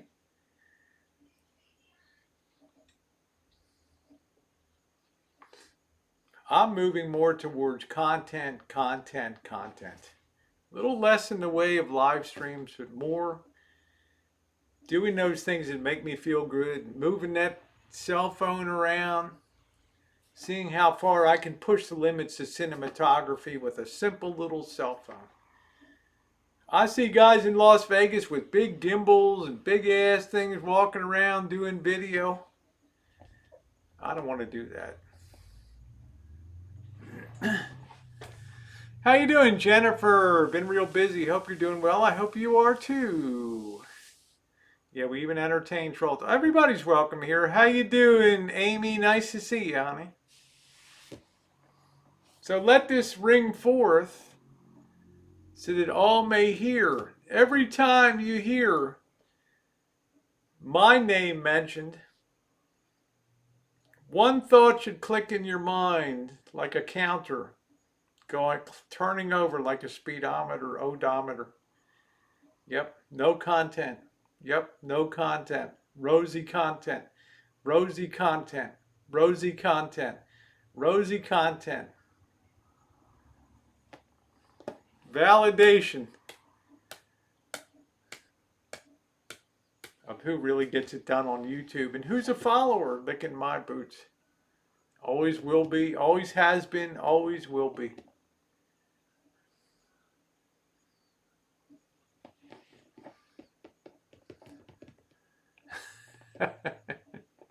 Gerald, don't even worry. I don't even miss it. It's been 2 months since I went on, since I, what is it, I think March, almost, it's been 3 months since I kicked him off of the property. And do you know what's happened to my life in that time? I've rediscovered my passion for cinematography. I've gone through beginning and middle stages of Cornholio. This is the best time to tell stories in the history of the world right now. I think of myself as lucky, not because we're in a pandemic, and God knows my heart and prayers go out for those that are affected, but I have a chance to do something and document life, the changes in this country, and still have fun too, and reviews and other things. Not all dour puss and other things, because I'm not like that. But to be able to tell stories with a camera and not think about a-holes like that anymore, that have no content, that have no talent, that have no ability to grow or do anything, except for the few people who sadistically choose to continue feeding that and telling it how great it is and all that. Who do you feel sorrier for? Jacqueline, my happiness is 1,000-fold compared to what it is, because I didn't have to fight the battle of telling people what you see is not real. Okay. Trying to put lipstick on a pig. I don't have to do that anymore.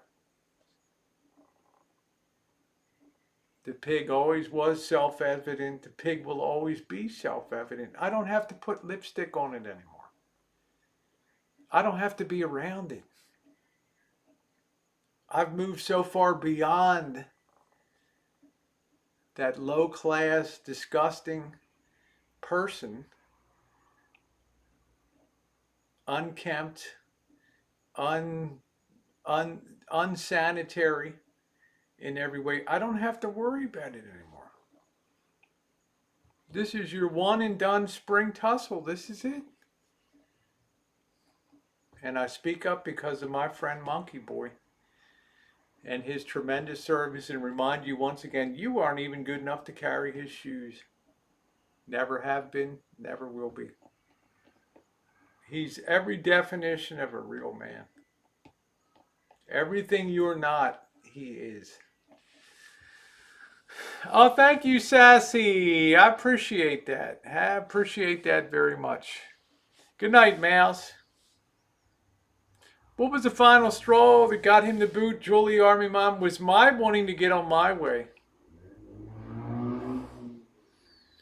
I had to sit there and endure that lazy guy taking 3 months to compound and wax a van that should have taken 2 days. I had to endure constant complaining. Food, when he's the one that boiled steaks and has no talent for cooking at all.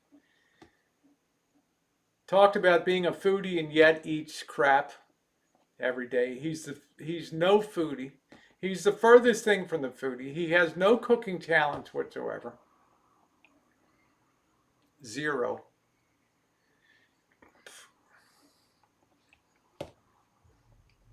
I literally, when I saw a chance to hit the road, I took it. I gave the deadline and I said, that's it. That's the end of the line. Yeah, he'll turn on Mr. X because that's a mental illness. It's if you hate yourself, you can't like other people. It's a self-loathing. It's increasing depression by the day. It's depression that says, I know I'm going to have to work, but I dread that day. I know things are drying up. I'm hurtling towards the inevitable, and it's painful to me. And I want to share that pain to other people. And that's the bottom line.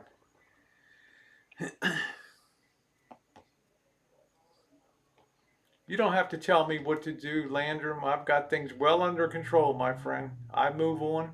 This is my one and done. I appreciate your comment.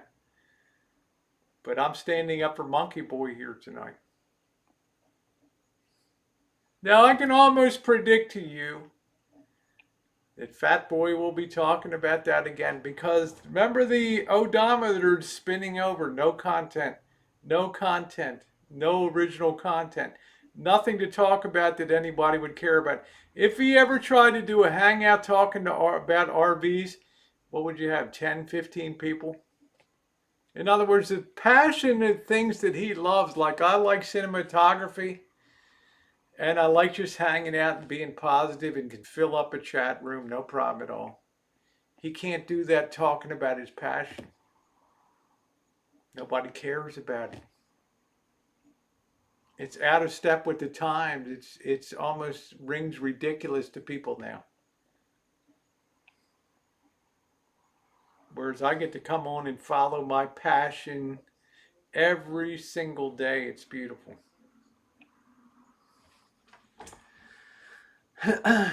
Well, she had, truth be told, Judy, there was very little interaction on that. Yeah, he has a problem with everybody because of Gerald. There's insane jealousy because everybody that I'm friends with is somebody he'll never be. He could talk about other people's past, but his past, if it ever really came out, it would be.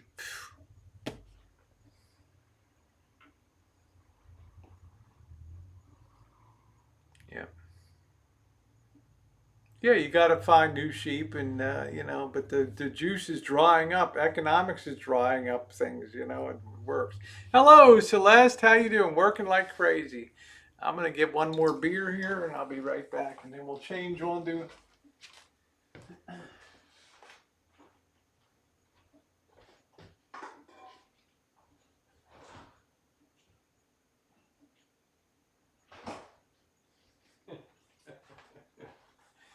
Yeah, the funny thing is too.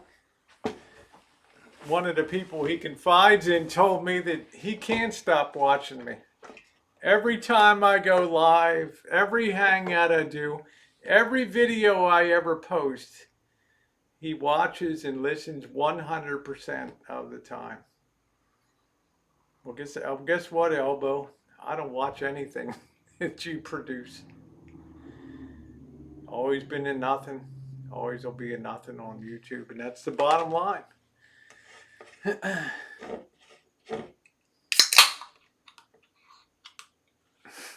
Yeah, has to take a pill to get it up. Yeah. All right, stay out of all the crazy.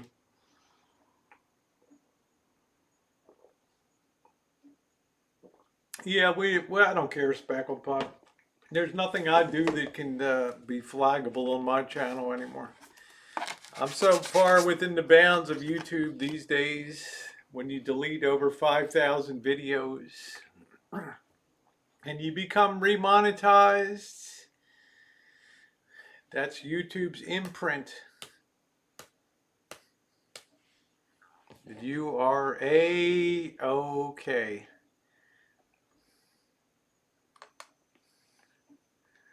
All right, yeah, Elvirus is just a dick. Just continue to show him he's another sad troll here with no life. Hey, how you doing, John Dawson? Your birthday. Happy birthday to you. Happy birthday to you. Happy birthday, John Dawson. Happy birthday to you. The real test monkey boy says, Fat Boy thinks I'm a fake ranger. The real test monkey boy is,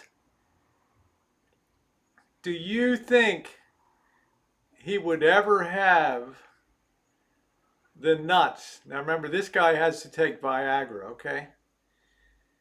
Do you think he would ever have the nuts to stand up to you and tell you to your face,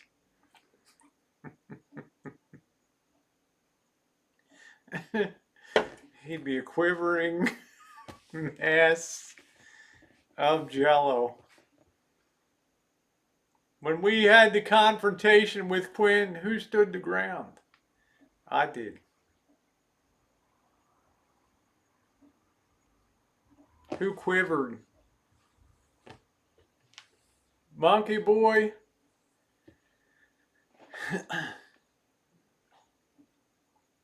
We know the answer to that, my friend.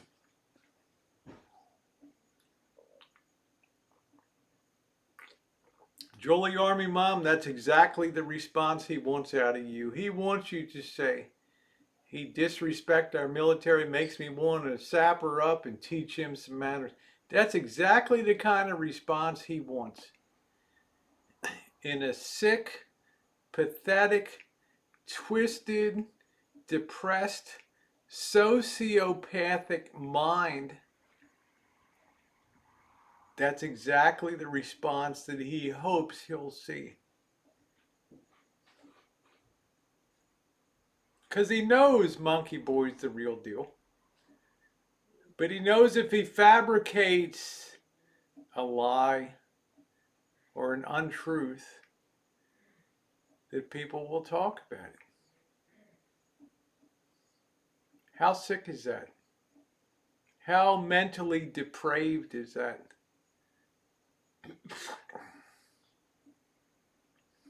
Kind of speaks for itself, doesn't it?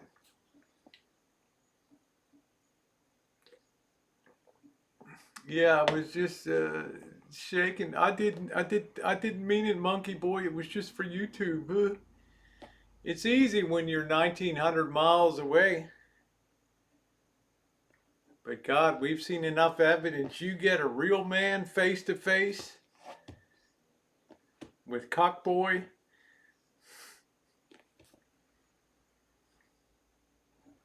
Meltdown City. Yes, sir. Yes, sir. Yes, sir. I'll be a good boy, sir. Yes.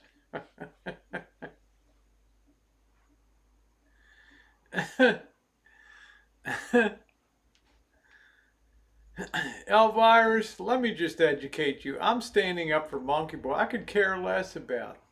You're in there in every one of his chats, licking his boots. That's fine. You're a troll. That's understood. That's what you do.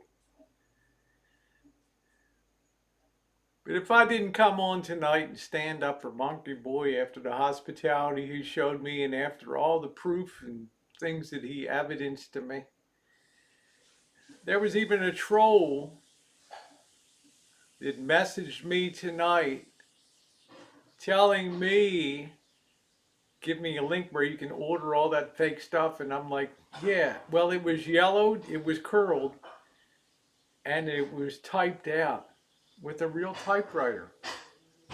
See, we didn't have laser printing.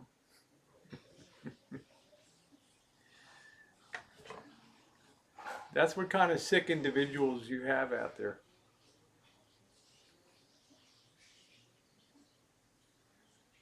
That's it. Yeah, I'll leave you two alone. You already have all your video evidence to see when it comes to personal meetings, there's a fear of people. There always will be. There's a fear of stacking up against a real man. We have the video evidence. Forever.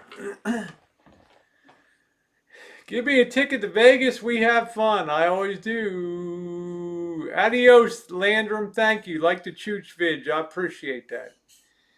Very, very much. Yeah. There was never any need to see. Yeah, it's a real deal. It's just, for him, it's another chance to use other people for content. Remember, anytime that Elbow talks about anybody else, it's an affirmation. He's in effect saying, I don't have any content or anything interesting in my life or my being to share with you. I need to talk about them to fill a chat room. I've never had to do that on YouTube. Ever. I leave that to the dramakazis to do that. They wreck their channels. They go nowhere on YouTube. All right.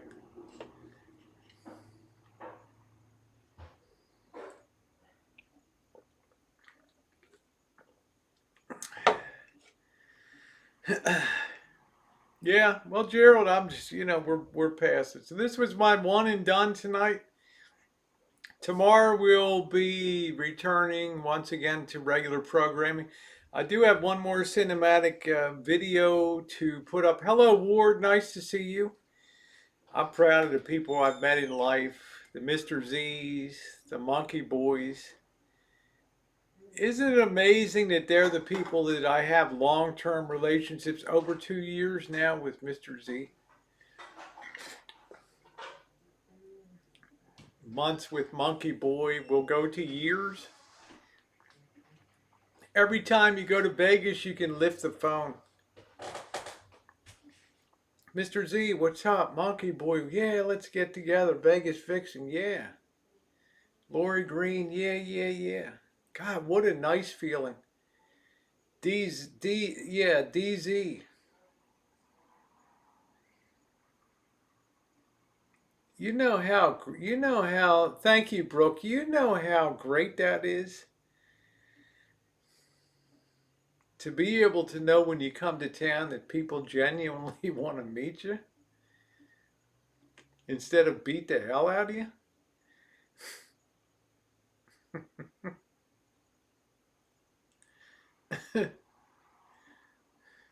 Yeah, don't be so hard on the beef. Yeah, you don't have to worry about the door of doom. Yeah, DZ. I mean, what an amazing guy, DZ, to come out.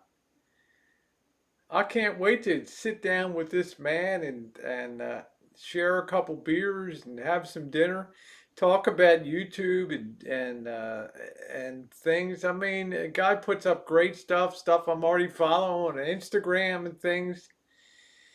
God, I'm lucky.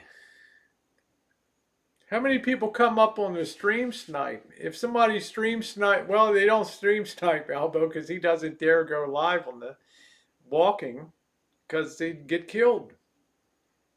But when a DZ comes up, hey, or the other guy that stopped at the gas station is friends with Johnny West comes up to you. or Sarah, my friend in Petaluma, comes up and puts an envelope with money in your hand and says, "I love your content."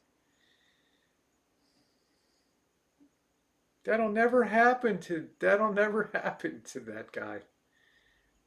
Ever.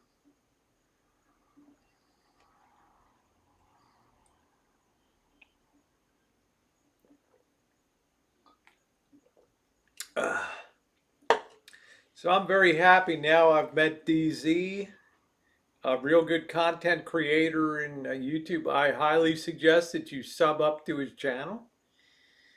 He lives in Vegas.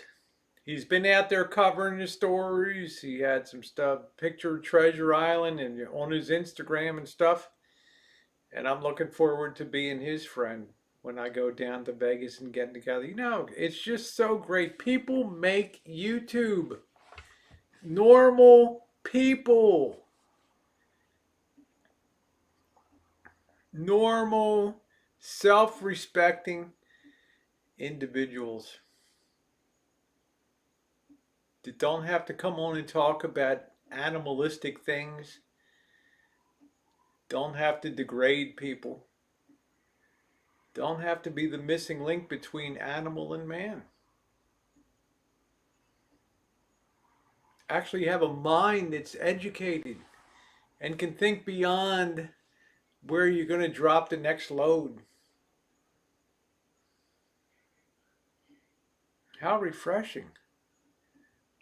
You can get up before 11 p.m. at night.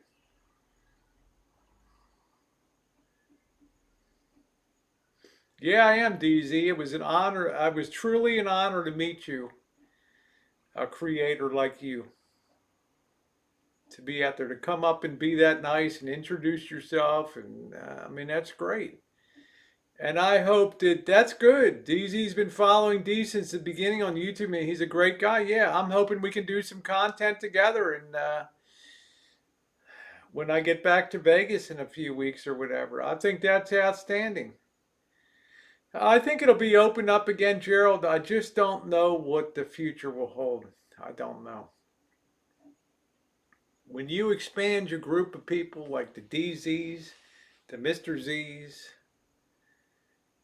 it's amazing how fast you forget the low lifes, the low quality, the rat infested personalities that you leave behind.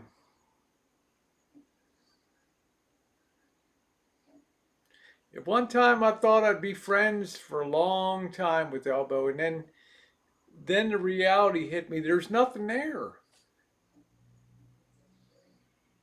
And once I gave him the royal boot and kicked him off the property and went on my way, man, my mind cleared. YouTube became fun again instead of a self-defense torture thing on a daily basis. Trying to defend a slob, a mentally weak individual that couldn't stand somebody putting a comment out there on YouTube. Just think, guys, flying above the clouds. There's a real feeling when you're in a plane and you get above the clouds and the sun's above there. That's it. John Dawson, calm down. There's only so much Rosie to go around. Yeah, I can imagine friends with D because he and we got a past. But darn it, every single turn of the road, here's somebody that proves himself a friend with the word care, C-A-R-E.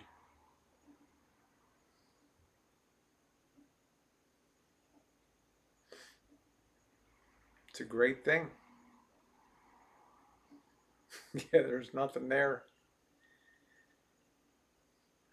I looked at my life down the road with that slob in Mexican villages and just on a hunt for sexual relief and transsexuals.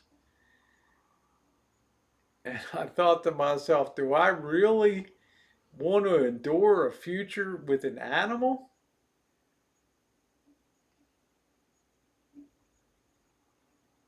The grossest form of a man to be out there? Do I really want to do that?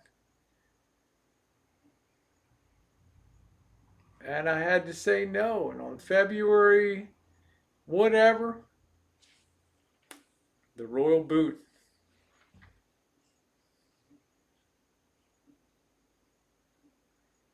Had to give him the royal boot.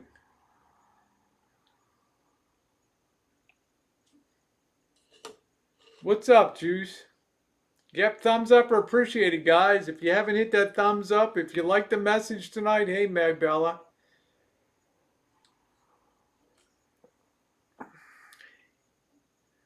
That's what I'm saying, Coach. He will burn every bridge except the last one, which he'll never be able to cross to personal happiness. No talent, no content, no future. If I had to pick one person with the absolute bleakest future on YouTube, it would be him. The home is this close from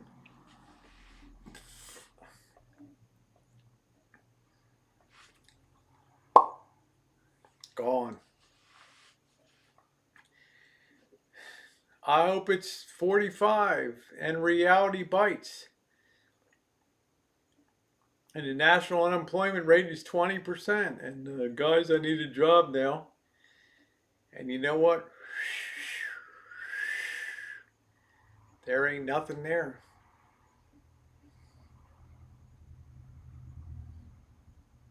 And it's like I always told you guys, the Magnificent Amberson's the movie. Amberson's the movie. And Elbow got his comeuppance and then some. It's not a day that I would relish, but it's a day that's coming for sure. And he knows it. So now it's flailing like a chicken. Let me get on this panel. Let me get on that panel.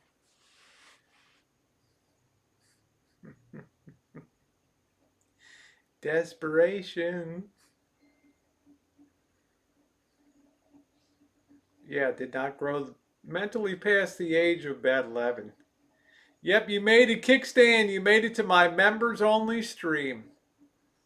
I'll have membership and I won't provide any content whatsoever. See, the chickens all come home to roost at the end. Thank you very much, kickstand.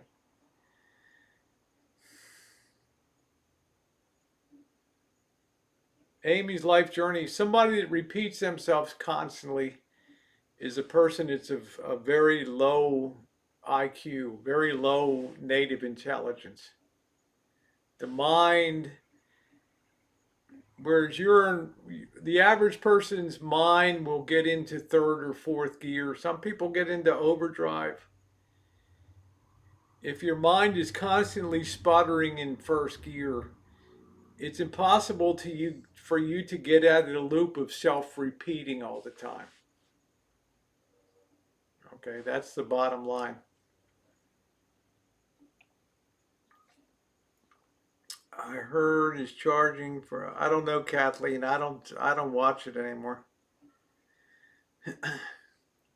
Yeah, you just repeat yourself with the same, because you're basically saying every time you mention my name or D or Monkey Boy, you're basically telling people I don't have any content that you want to hear about.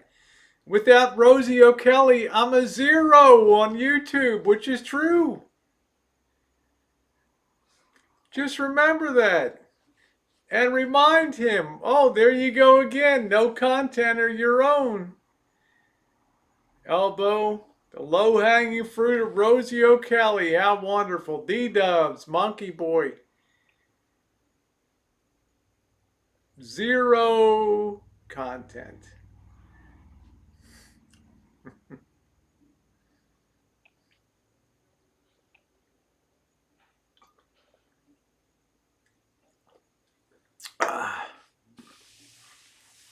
Just remind yourself.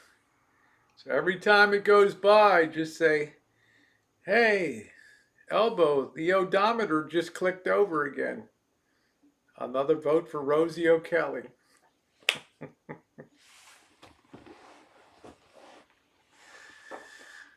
Limited time special. I've said it before. I'll say it again on this channel. I don't care what other people do. If you want to have a member chat, that's fine. YouTube allows you to do that. Use the tools that YouTube gives you. On here, I can't look at people that have been on this channel for 4, 5, 6, 7 years in the middle of a pandemic, or maybe the beginning of one,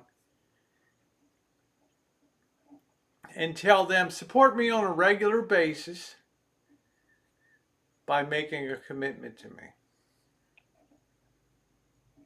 They might say, Rosie, I've been with you since July of 2000 I've been with you since July of 2013. I don't have money to put into this. Are you telling me you're now going to do stuff that I can't see, despite the fact that I've been here 365 for 7 years? For me, it's not right. It never will be right.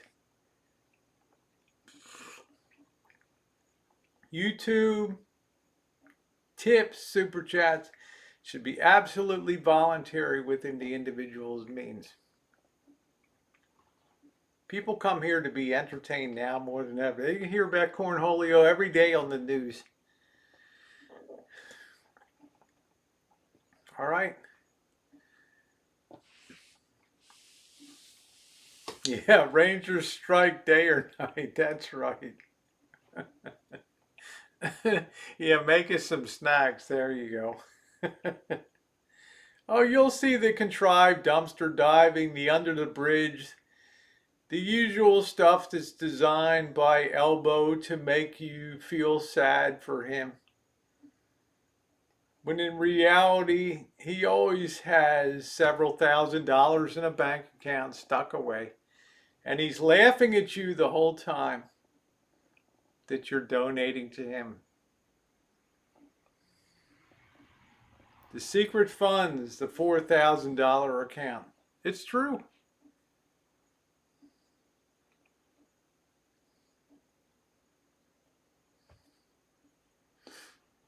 Sad but true.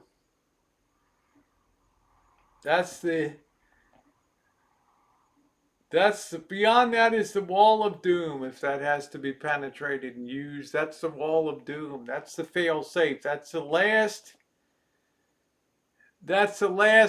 nuclear option if I have to use that. So go ahead and continue to feather Fat Boy's nest. Tell him how great he is on one hand when you laugh at him on the other.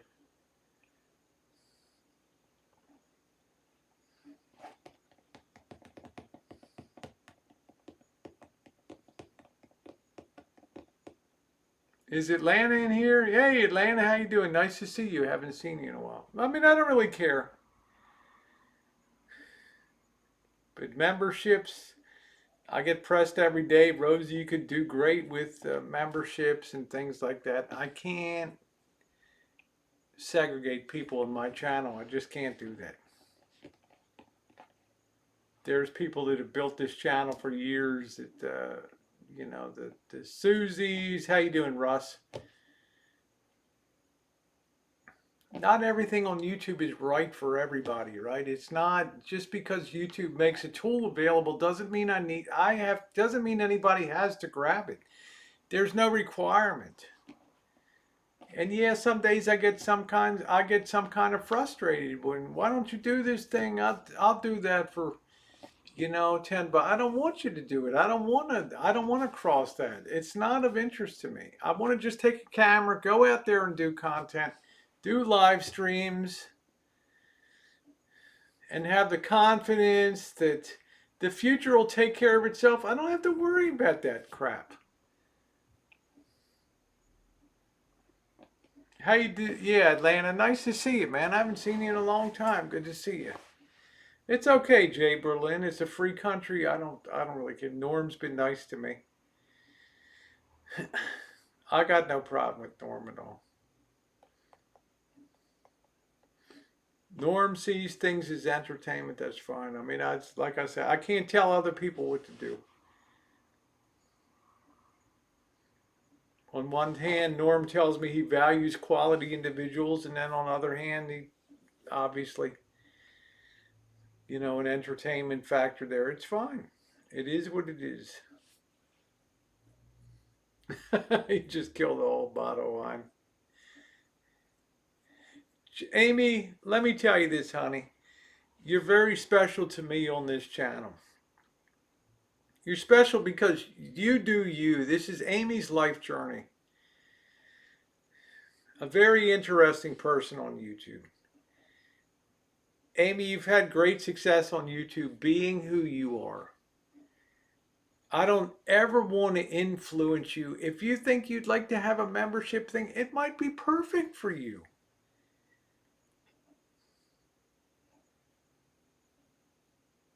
Okay, I've just thought in my particular case, with 7 years having been here, that I just can't, I have no desire to do something special for just certain people that pay me for it.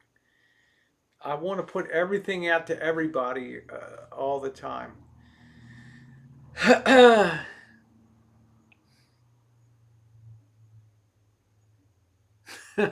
Yeah, D, just don't go too crazy, okay? Yeah, D will be live. I'm sure he'll be ripping it up tonight. How you doing, Tribe? Yeah, I guess this is the anniversary of Drew. Put a 5150 on his live stream. Good to see you, Tribe. Thank you. Yeah, my friend Drew, who sent me a beautiful electrograph wood burn drawing there. It was a friend of mine I met multiple times. But well, Amy, I'm nobody on YouTube. You do far more. You're far more successful than I'll ever be on YouTube. But I think we have the same amount of fun on YouTube, and I think that puts us in the same thing. You stand up, you be yourself. You have an interesting story, and you put it out there. Do what you want to do. Don't go too much, D. All right, just take it easy.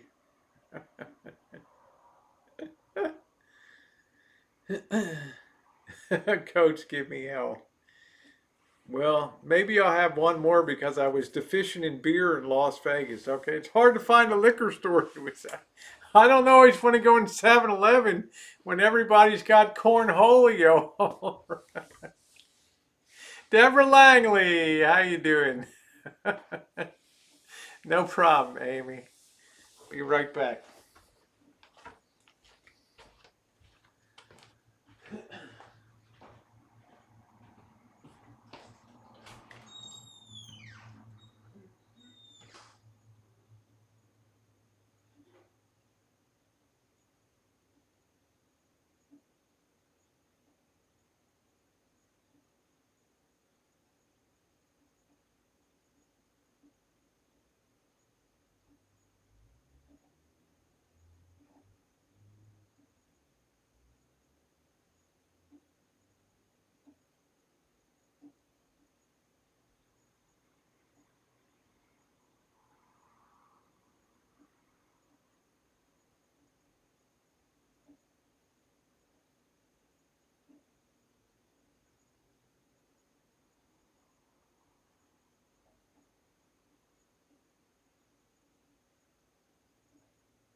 Yeah. Did you, hey DZ, did you ever think in your life it would be hard to find a beer in Vegas? You get used to going to the same store on Fremont Street, you know, and get your beer and stuff. Oh man.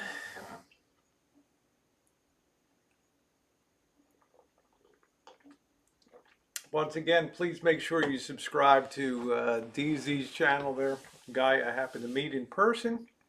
Longtime supporter of DeeDub Travels. And thank you, DeeDub, for knowing DZ so that I could actually have a chance to meet him. Yeah, tonight you said my membership will be 9 cents. I sent $5. You're good for 50 years. You're good for 50 years. Yeah, this segment's brought to you by Michelob Ultra. I actually had to come home for make up for a lack of drinking in Las Vegas. That's it. Crazy, crazy. Oh, your liquor store is open today. Yay! Finally. Las Vegas with that little bit of booze is tough, tough town. So, Gerald, I hope you're doing good. Glad to see you back on YouTube. I know you're probably working away now. Being a real man, doing your thing, which is great. And I know if I was to look in the door, open up the barn doors on that beautiful rig, it would look as meticulously clean as the day you got it. I know that to be a fact. Ace Egan, how you doing, my friend? Yeah, DZ, Atlanta the Brave, I found out. I started checking out his Instagram and some other things. And I thought, this guy brings content. Content. This guy brings content. Ching. Right on. And anybody that takes time to get in a car, come down, make a point to meet, well, D, and then I'm lucky enough to be along, is a lucky night indeed to be there. And to have somebody else, maybe to share a meal in Vegas, and that's a great thing. I hope one day to maybe be able to have a place down there, who knows? My home away from home, because I think sociologically speaking, I think it's one of the most fascinating cities in the history of the world. And it's going to be a city very much worth following in the future. Yeah, they're the real. I knew Atlanta Brave. I knew Atlanta the Brave was. I've known him for the better part of a year and a half, a year.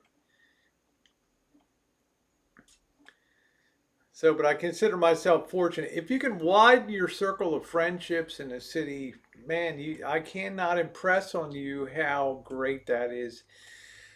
Gerald says, I got a question for you. Do you think there's going to be a shortage of meat in the stores, such chicken? Yes, I do.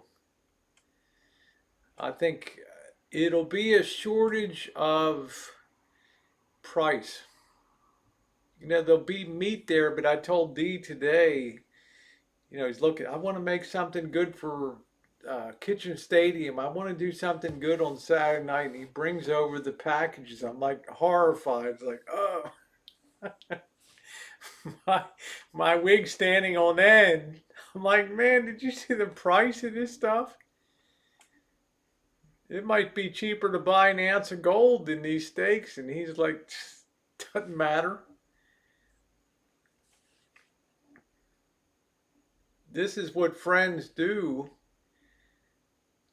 to go above and beyond and grab something that's scarce and expensive now.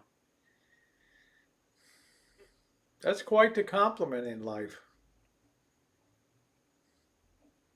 So you don't think, I mean, I got onions here, you got mushrooms, all kind. You don't think I'm looking forward to that? That'll be my first steak since February of this year. Yes, Siegel Sweets has vacancy. We do a small stock up of meat here. Good. Okay, that's good. Yeah, he said, when I first started, did you ever think I would be here on the ranch? Oh, yeah, yeah. So let's see. Gail says if 100 people gave $1 a day and one to your Rosie would have 36,000. I say we should do it. I say who else is in? Gail, I'll tell you this. If you gave $1 a day to this channel, and I'm not here to discourage, I'm plenty well supported. I have no complaints whatsoever because I believe in the natural flow of things. If somebody wants to do something, they do it.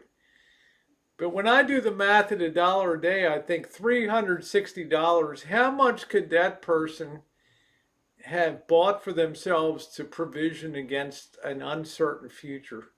And that keeps me up at night. We got to have compassion for people. If we have foresight, which may be wrong, but if we have strong economics training and we look at the future and we have strong market training, and I've not been wrong about many of the things that I've predicted. In my mind, I sleep more soundly knowing that that $360 is in your account and not my account. Because unlike the man in the can, I provisioned a bit for the future. I knew there was a space between the time I retired and the space that I would ever collect Social Security. And that day may never come because that mofo may be bankrupt. I don't know.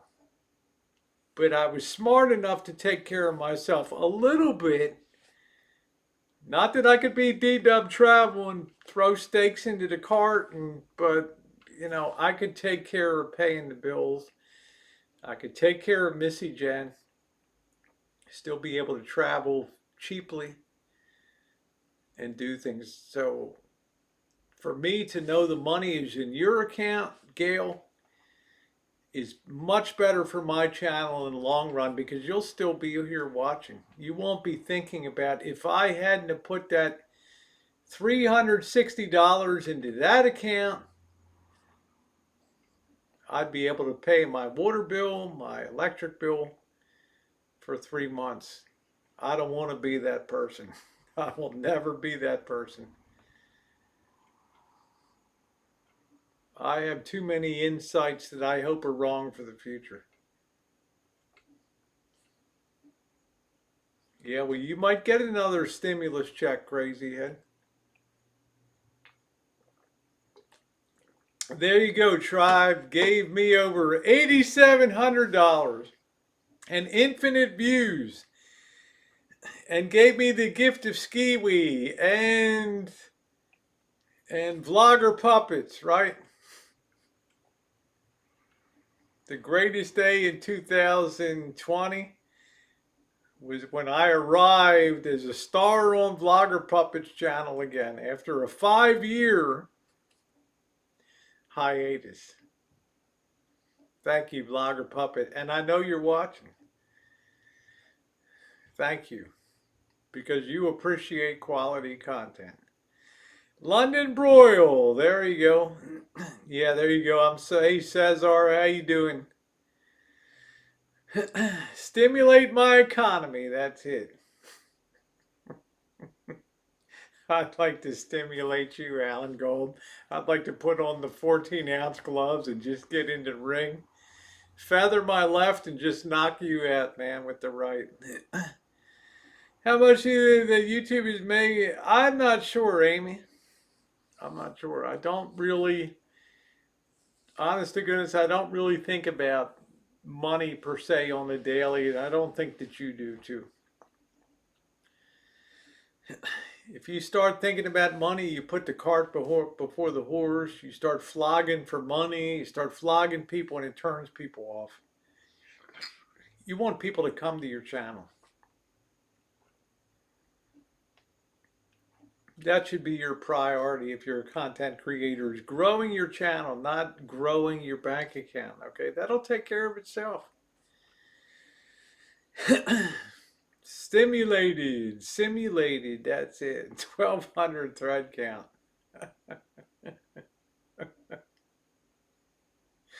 I like that. Is there anything beyond that tribe? 1,200 thread count. I thought 800 thread count Egyptian cotton was the cat's meow. One night at the hotel, went down, told them there, how'd you sleep? Wow, those sheets were amazing. Yeah, they're 800 thread count Egyptian cotton. I'm like, wow, I've been on like 120 thread count Kmart. It's quite a step up for me. It's going to spoil me for going back again. It is what it is. Crazy said, Rosie, if advertisers pulled out of YouTube making crazy, yes, advertising is collapsing. YouTube has more viewership than all television channels, all broadcast channels, and all cable channels combined.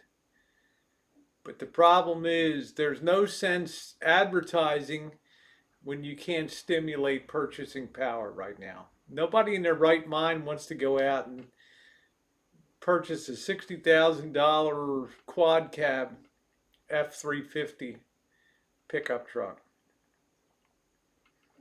Nobody wants to, in their right mind, wants to book a $5,000 Hawaiian vacation. So why advertising? So what you're finding on YouTube now is the roll-off contracts that people that had committed to the second quarter of YouTube to advertise, okay? They're already contractually obligated to do that. So you'll see ads for come to Cancun and you're like, what the hell, you know? They're fighting on the streets with submachine guns and Cornholio is raging in the hoods. Yeah, yeah, yeah, let's go to Cancun. Have little umbrella drinks on the beach. Night, Robbie.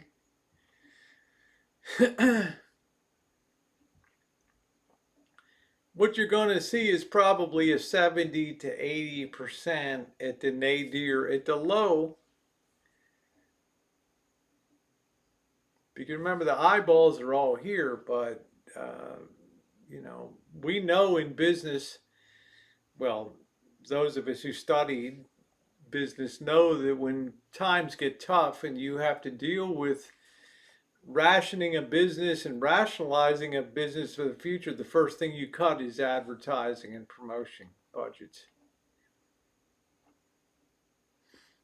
So there is no escaping it, whether you're YouTube, whether you're Facebook, whether you're DLife, it does not matter. Yeah, I might need to move out to Arizona. I might need to buy the piece of land next to you, tribe. Socially distanced, of course.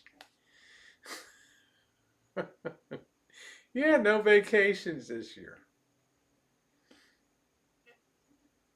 So we know that Vegas will put a package together. They will have a cooperative advertising thing just after they did 9/11. But they have to wait till the ground is fertile. They cannot. The question is if you are in marketing and you work for the Las Vegas Chamber of Commerce and Clark County Tourism Bureau and Carolyn Goodman downtown, the mayor, do you promote what's a degraded experience right now with very few places to eat, with fear at hotels, fear of being in an airplane for 5, 8, 10 hours flying in? Or do you hold your fire? You hold your fire. The governor of Nevada wants to give people the full-on experience. Now, we may all be dead before that day happens. The mayor of Las Vegas, just get them in there and just do it. You may lose that person forever. I left. I planned on staying a week, and I'm like, I'm out of here after 3 days. That's a degraded experience. I can't do it. It's not the Vegas I know. Yeah, there you go, Bill Ellis. I'm going to Disneyland. Six Flags to open with reservations only.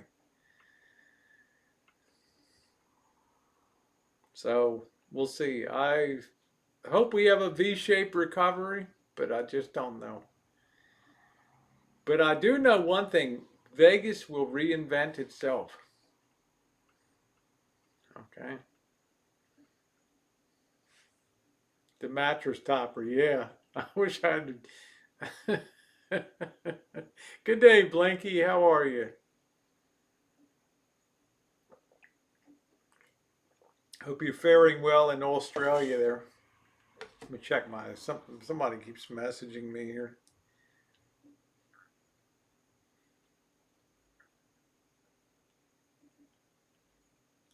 Cornholio is in the air. I can see it everywhere. I don't know if I believe it, but if it's true, it's freaky. I can see it. It's floating in the air and it's flying around everywhere. Cornholio is in the air. Do do do do.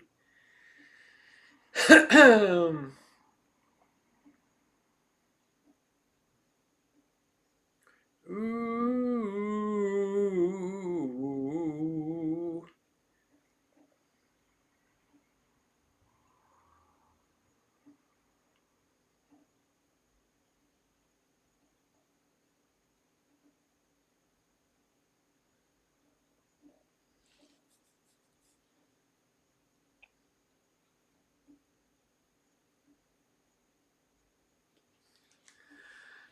You like that? Yeah, I keep adding new verses, second, third. You don't trust the vaccines, Blinky? I'm gonna be the first one lined up for that baby.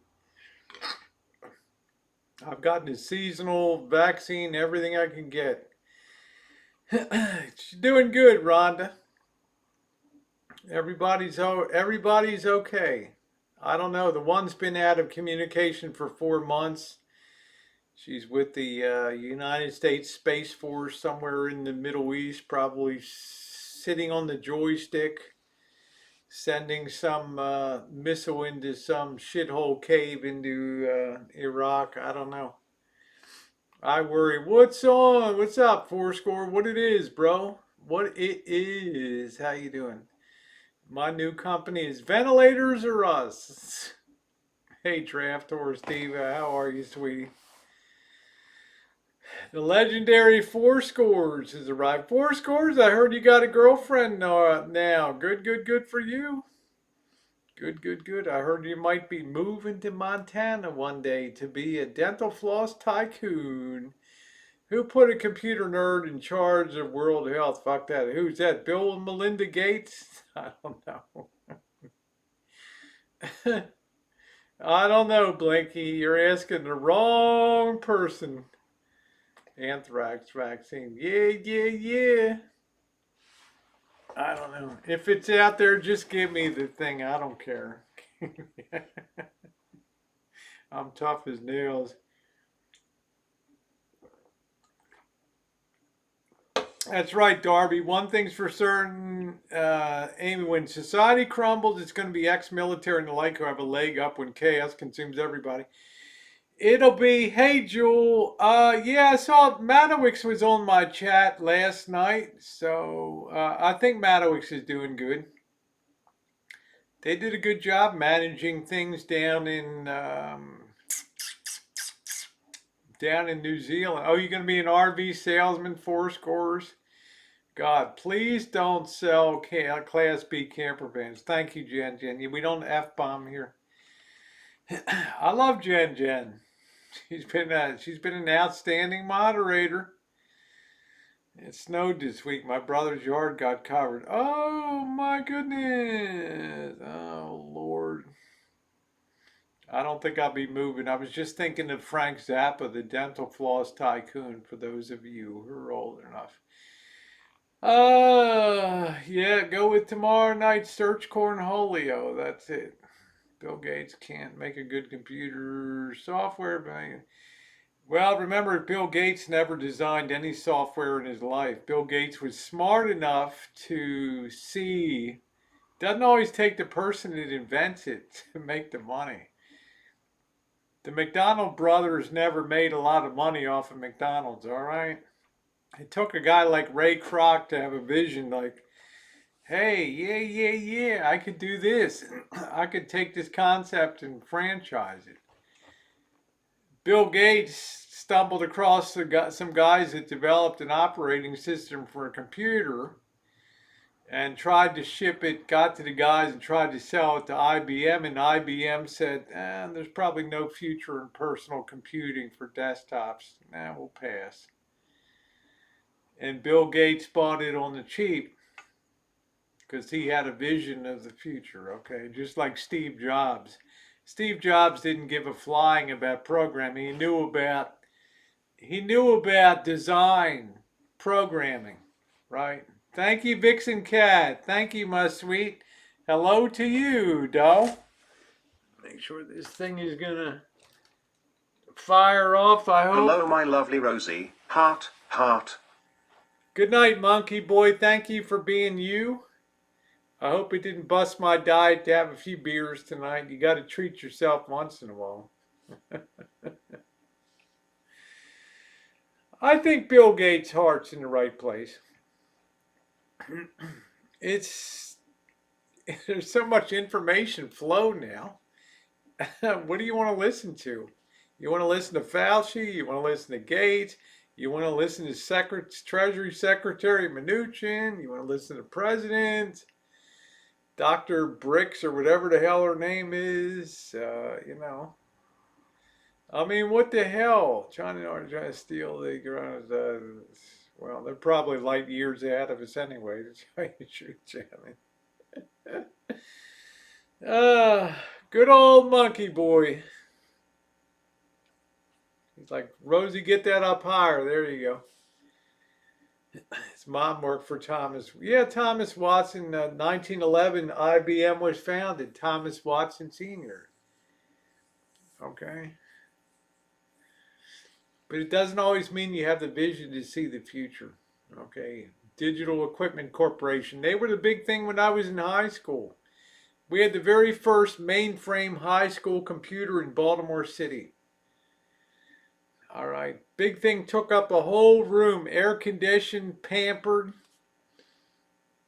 treated like a god.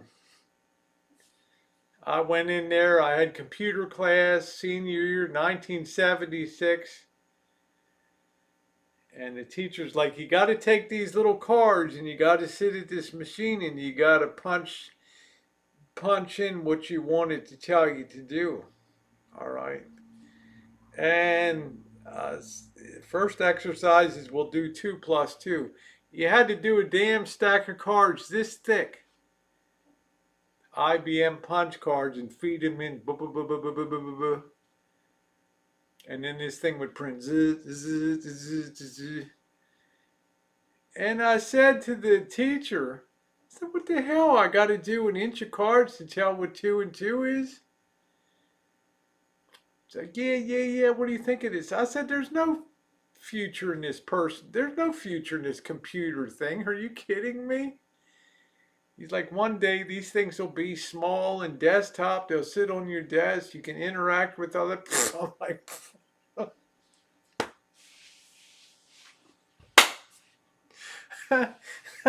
like, what are you smoking, man? Are you kidding me? How many cards do I have to punch to tell me how to make a turkey casserole? A fucking garage full of them, a warehouse, a football field, He's like, yeah, report to the principal's office. Get out of here, Shoes.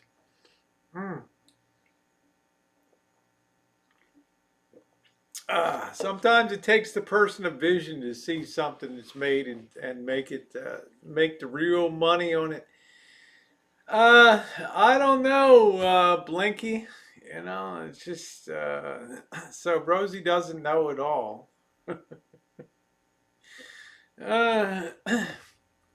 Crazy. You remember the computer was big. This Digital Equipment Corporation thing was, I mean, they would have people from the press come and look at this thing, you know.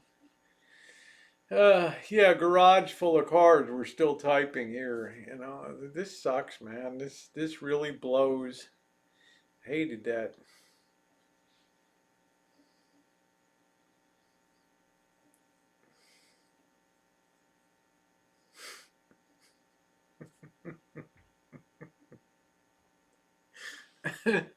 I hated that. But Pelosi wants to give illegals. Why not? We're all bellying up to the bar. What's a trillion here? A trillion, another 1,000 billion here, 4,000 billion there. Throw it on the heap, man. Let's see. Judy says I was an old. I took an effective dictaphone. Wow. Okay. Dictaphone. I took typing. Put your hands on the Miss Pamela P. Jackson. Put your hands on the home keys. Yes, ma'am. What are you doing back there? I'm putting my hands on the home. You touching that girl back there? No, ma'am.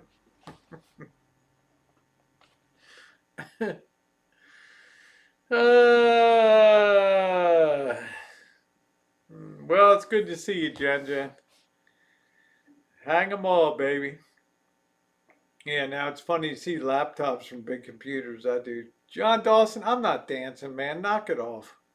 You dance. You go put up a video and you dance. Put your hands on the home keys. Yes, ma'am.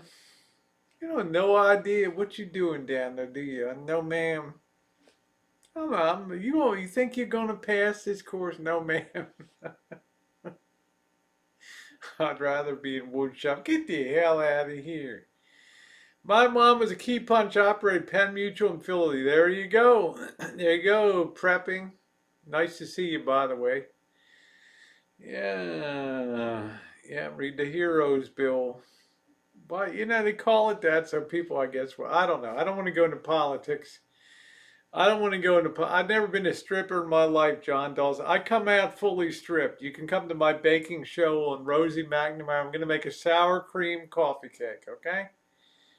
I'll be wearing as little as you can theoretically wear on YouTube. Okay, there you go. What do you think about the money by now? Coach, good question. Nomadic Fanatic, I sat on panels with this guy 5 years ago.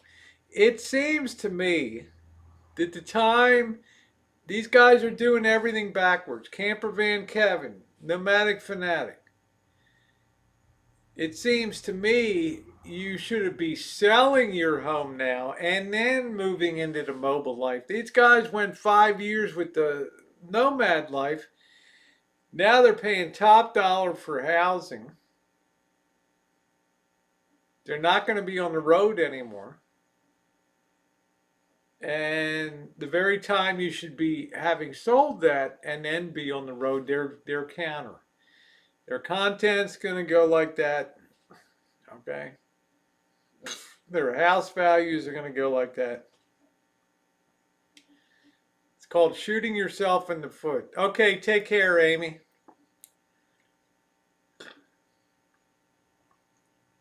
Have a good one, honey. Try to be born in the country where, well, I was, Jaguar. I was born in Baltimore City. Paid less than 80,000. Yeah, I don't know, Cheryl. I'm just saying I would want to go to counter. Now's the time I would want to be out there traveling stuff. But that's just me. Jay, I'm gonna make a sour cream. I got some sour. I want to do a nice coffee cake here. Government allow me to see families stop me losing. Oh, good, Blinky. Good Lord. Wow. Government finally allowed you to see your family so you're not losing it completely.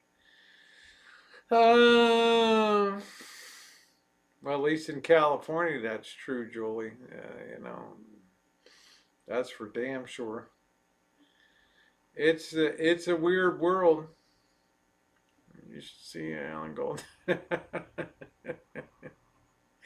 Yeah, I think I look better in a micro bikini than Alan Gold. I feel like he fell in. They need a home base. Cheryl, I'm not going to argue with you, honey. I've sat in the man. I can text the man and he returns my message. I got no issue with him.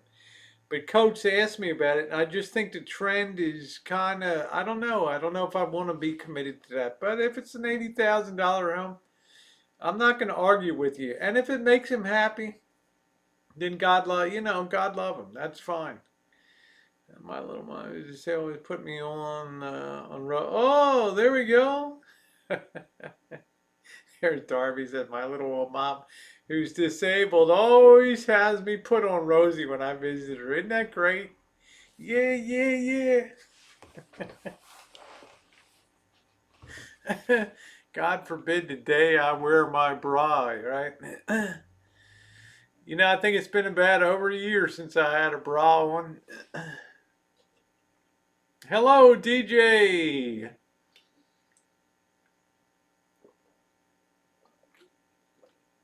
Uh, Cornholio is in the air. You can see it everywhere. Ooh. I don't know if I believe it. I really have to see it. But I can tell you it's really freaky if you get nailed with that dicky. Yeah, yeah, yeah, yeah. Well, that's right, Janet. Rosie's highly entertaining now in her eighth season here on air.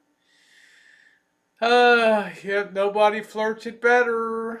That's it. So tomorrow night I'm gonna make a nice something special for Dee to enjoy. Yeah, what's a bra? I don't know. Long as they stay lifted and perky, I'm happy. Yeah, that's it. Cornholio is in the air. You can see it everywhere. There you go. I haven't seen a bra in my typical Janet Field. Just let him fly, honey. Do. How's the little rascal? Gerald is running like a top. I need to get new brakes all around. Did me real good in Las Vegas. Always saves me a ton of money. Uh, Great gas mileage, which I love. I've now put over 40,000 miles on it since I've had it. It will be paid off in October. Yeah, it's like, what a coincidence I'm not wearing a bra. That's funny as hell. Yeah, you don't need one, unlike somebody else, that had a nice B to C cup there. Oh, thank you, John Dawson. Not that big tax. That was.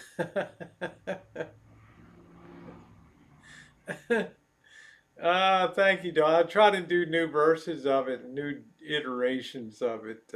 We got to laugh too.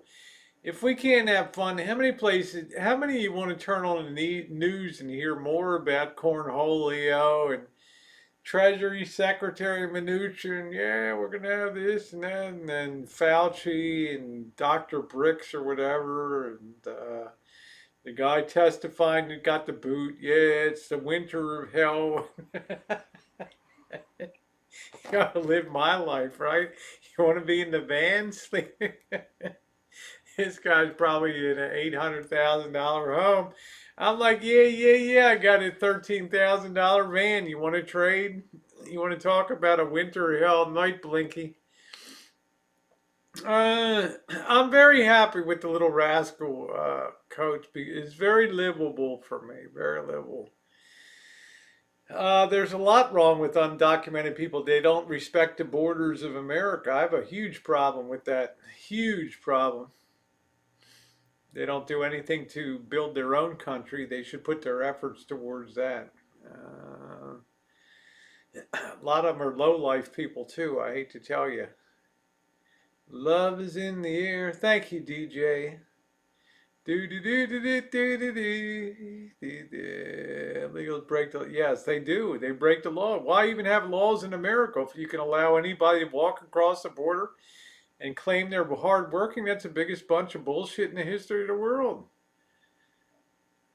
A lot of these people lie to get in for one thing. They're liars and thieves and cheats and end up being gang members and turning to drugs. I don't know that many that are hardworking that are coming in now. They seem to be lowlifes to me, but that's just my opinion. I'm allowed to voice it. I live at ground zero for them. I hear them babbling and talking. Yeah, the Little Rascals, the ultimate stealth vehicle. Ultimate is nice, but I'm not going to engage in politics. They're not hard workers, Janet.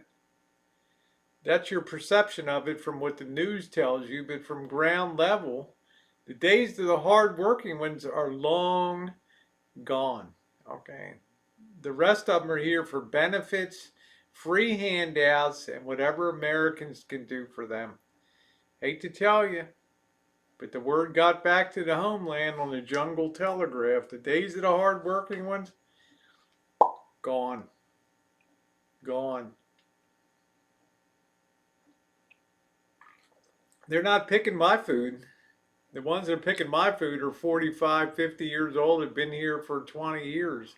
The new ones are joining gangs in LA and gang banging down there. They're not picking any fruit or grapes or anything. You're about 20 years behind the times here. Yeah, they're not all undocumented. Nonsense. They're not all undocumented. That's a common misconception. That's Democratic Party blather about things. They should not be rewarded. There's a proper path to citizenship and there's a BS path. You either have the rule of law or you don't. That's the bottom line. Boot them all, let people suffer, do without asparagus on your table, do without artichokes on your table, but uphold the rule of law. That's my bottom line. Anyway, you don't know all your people in Sonoma. I know a good number of them. I live in a hotbed of support services for agriculture right here in this zip code. I see what goes on here. I see who lines up for freebies and things here. 100%. I see people that just come here to take advantage of services, free health care, education in the Cal State system, inoculations for children, school lunches. How about you make your own country better? How about you push for change in your own country? How about if you have your own revolution in Mexico? How about if you topple the people there and stand up for yourselves and shed a little blood to make things better there? How about that? That thought ever cross your mind to make things better at home before you cross the border here? Or is that not worth the effort?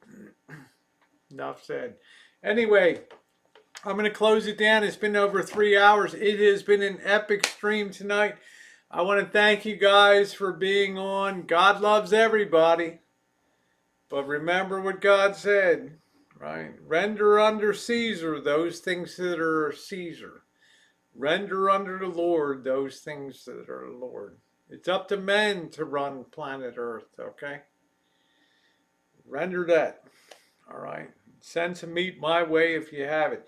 Anyway, have a wonderful night. Rosie's a lover of all people. If you haven't hit the thumbs up, put the thumbs up button. I'm compassionate for everybody. I just believe, why have laws if you selectively pick and choose which ones you want to enforce and which ones you don't? This encourages people to be lawless and to do things that they feel like doing.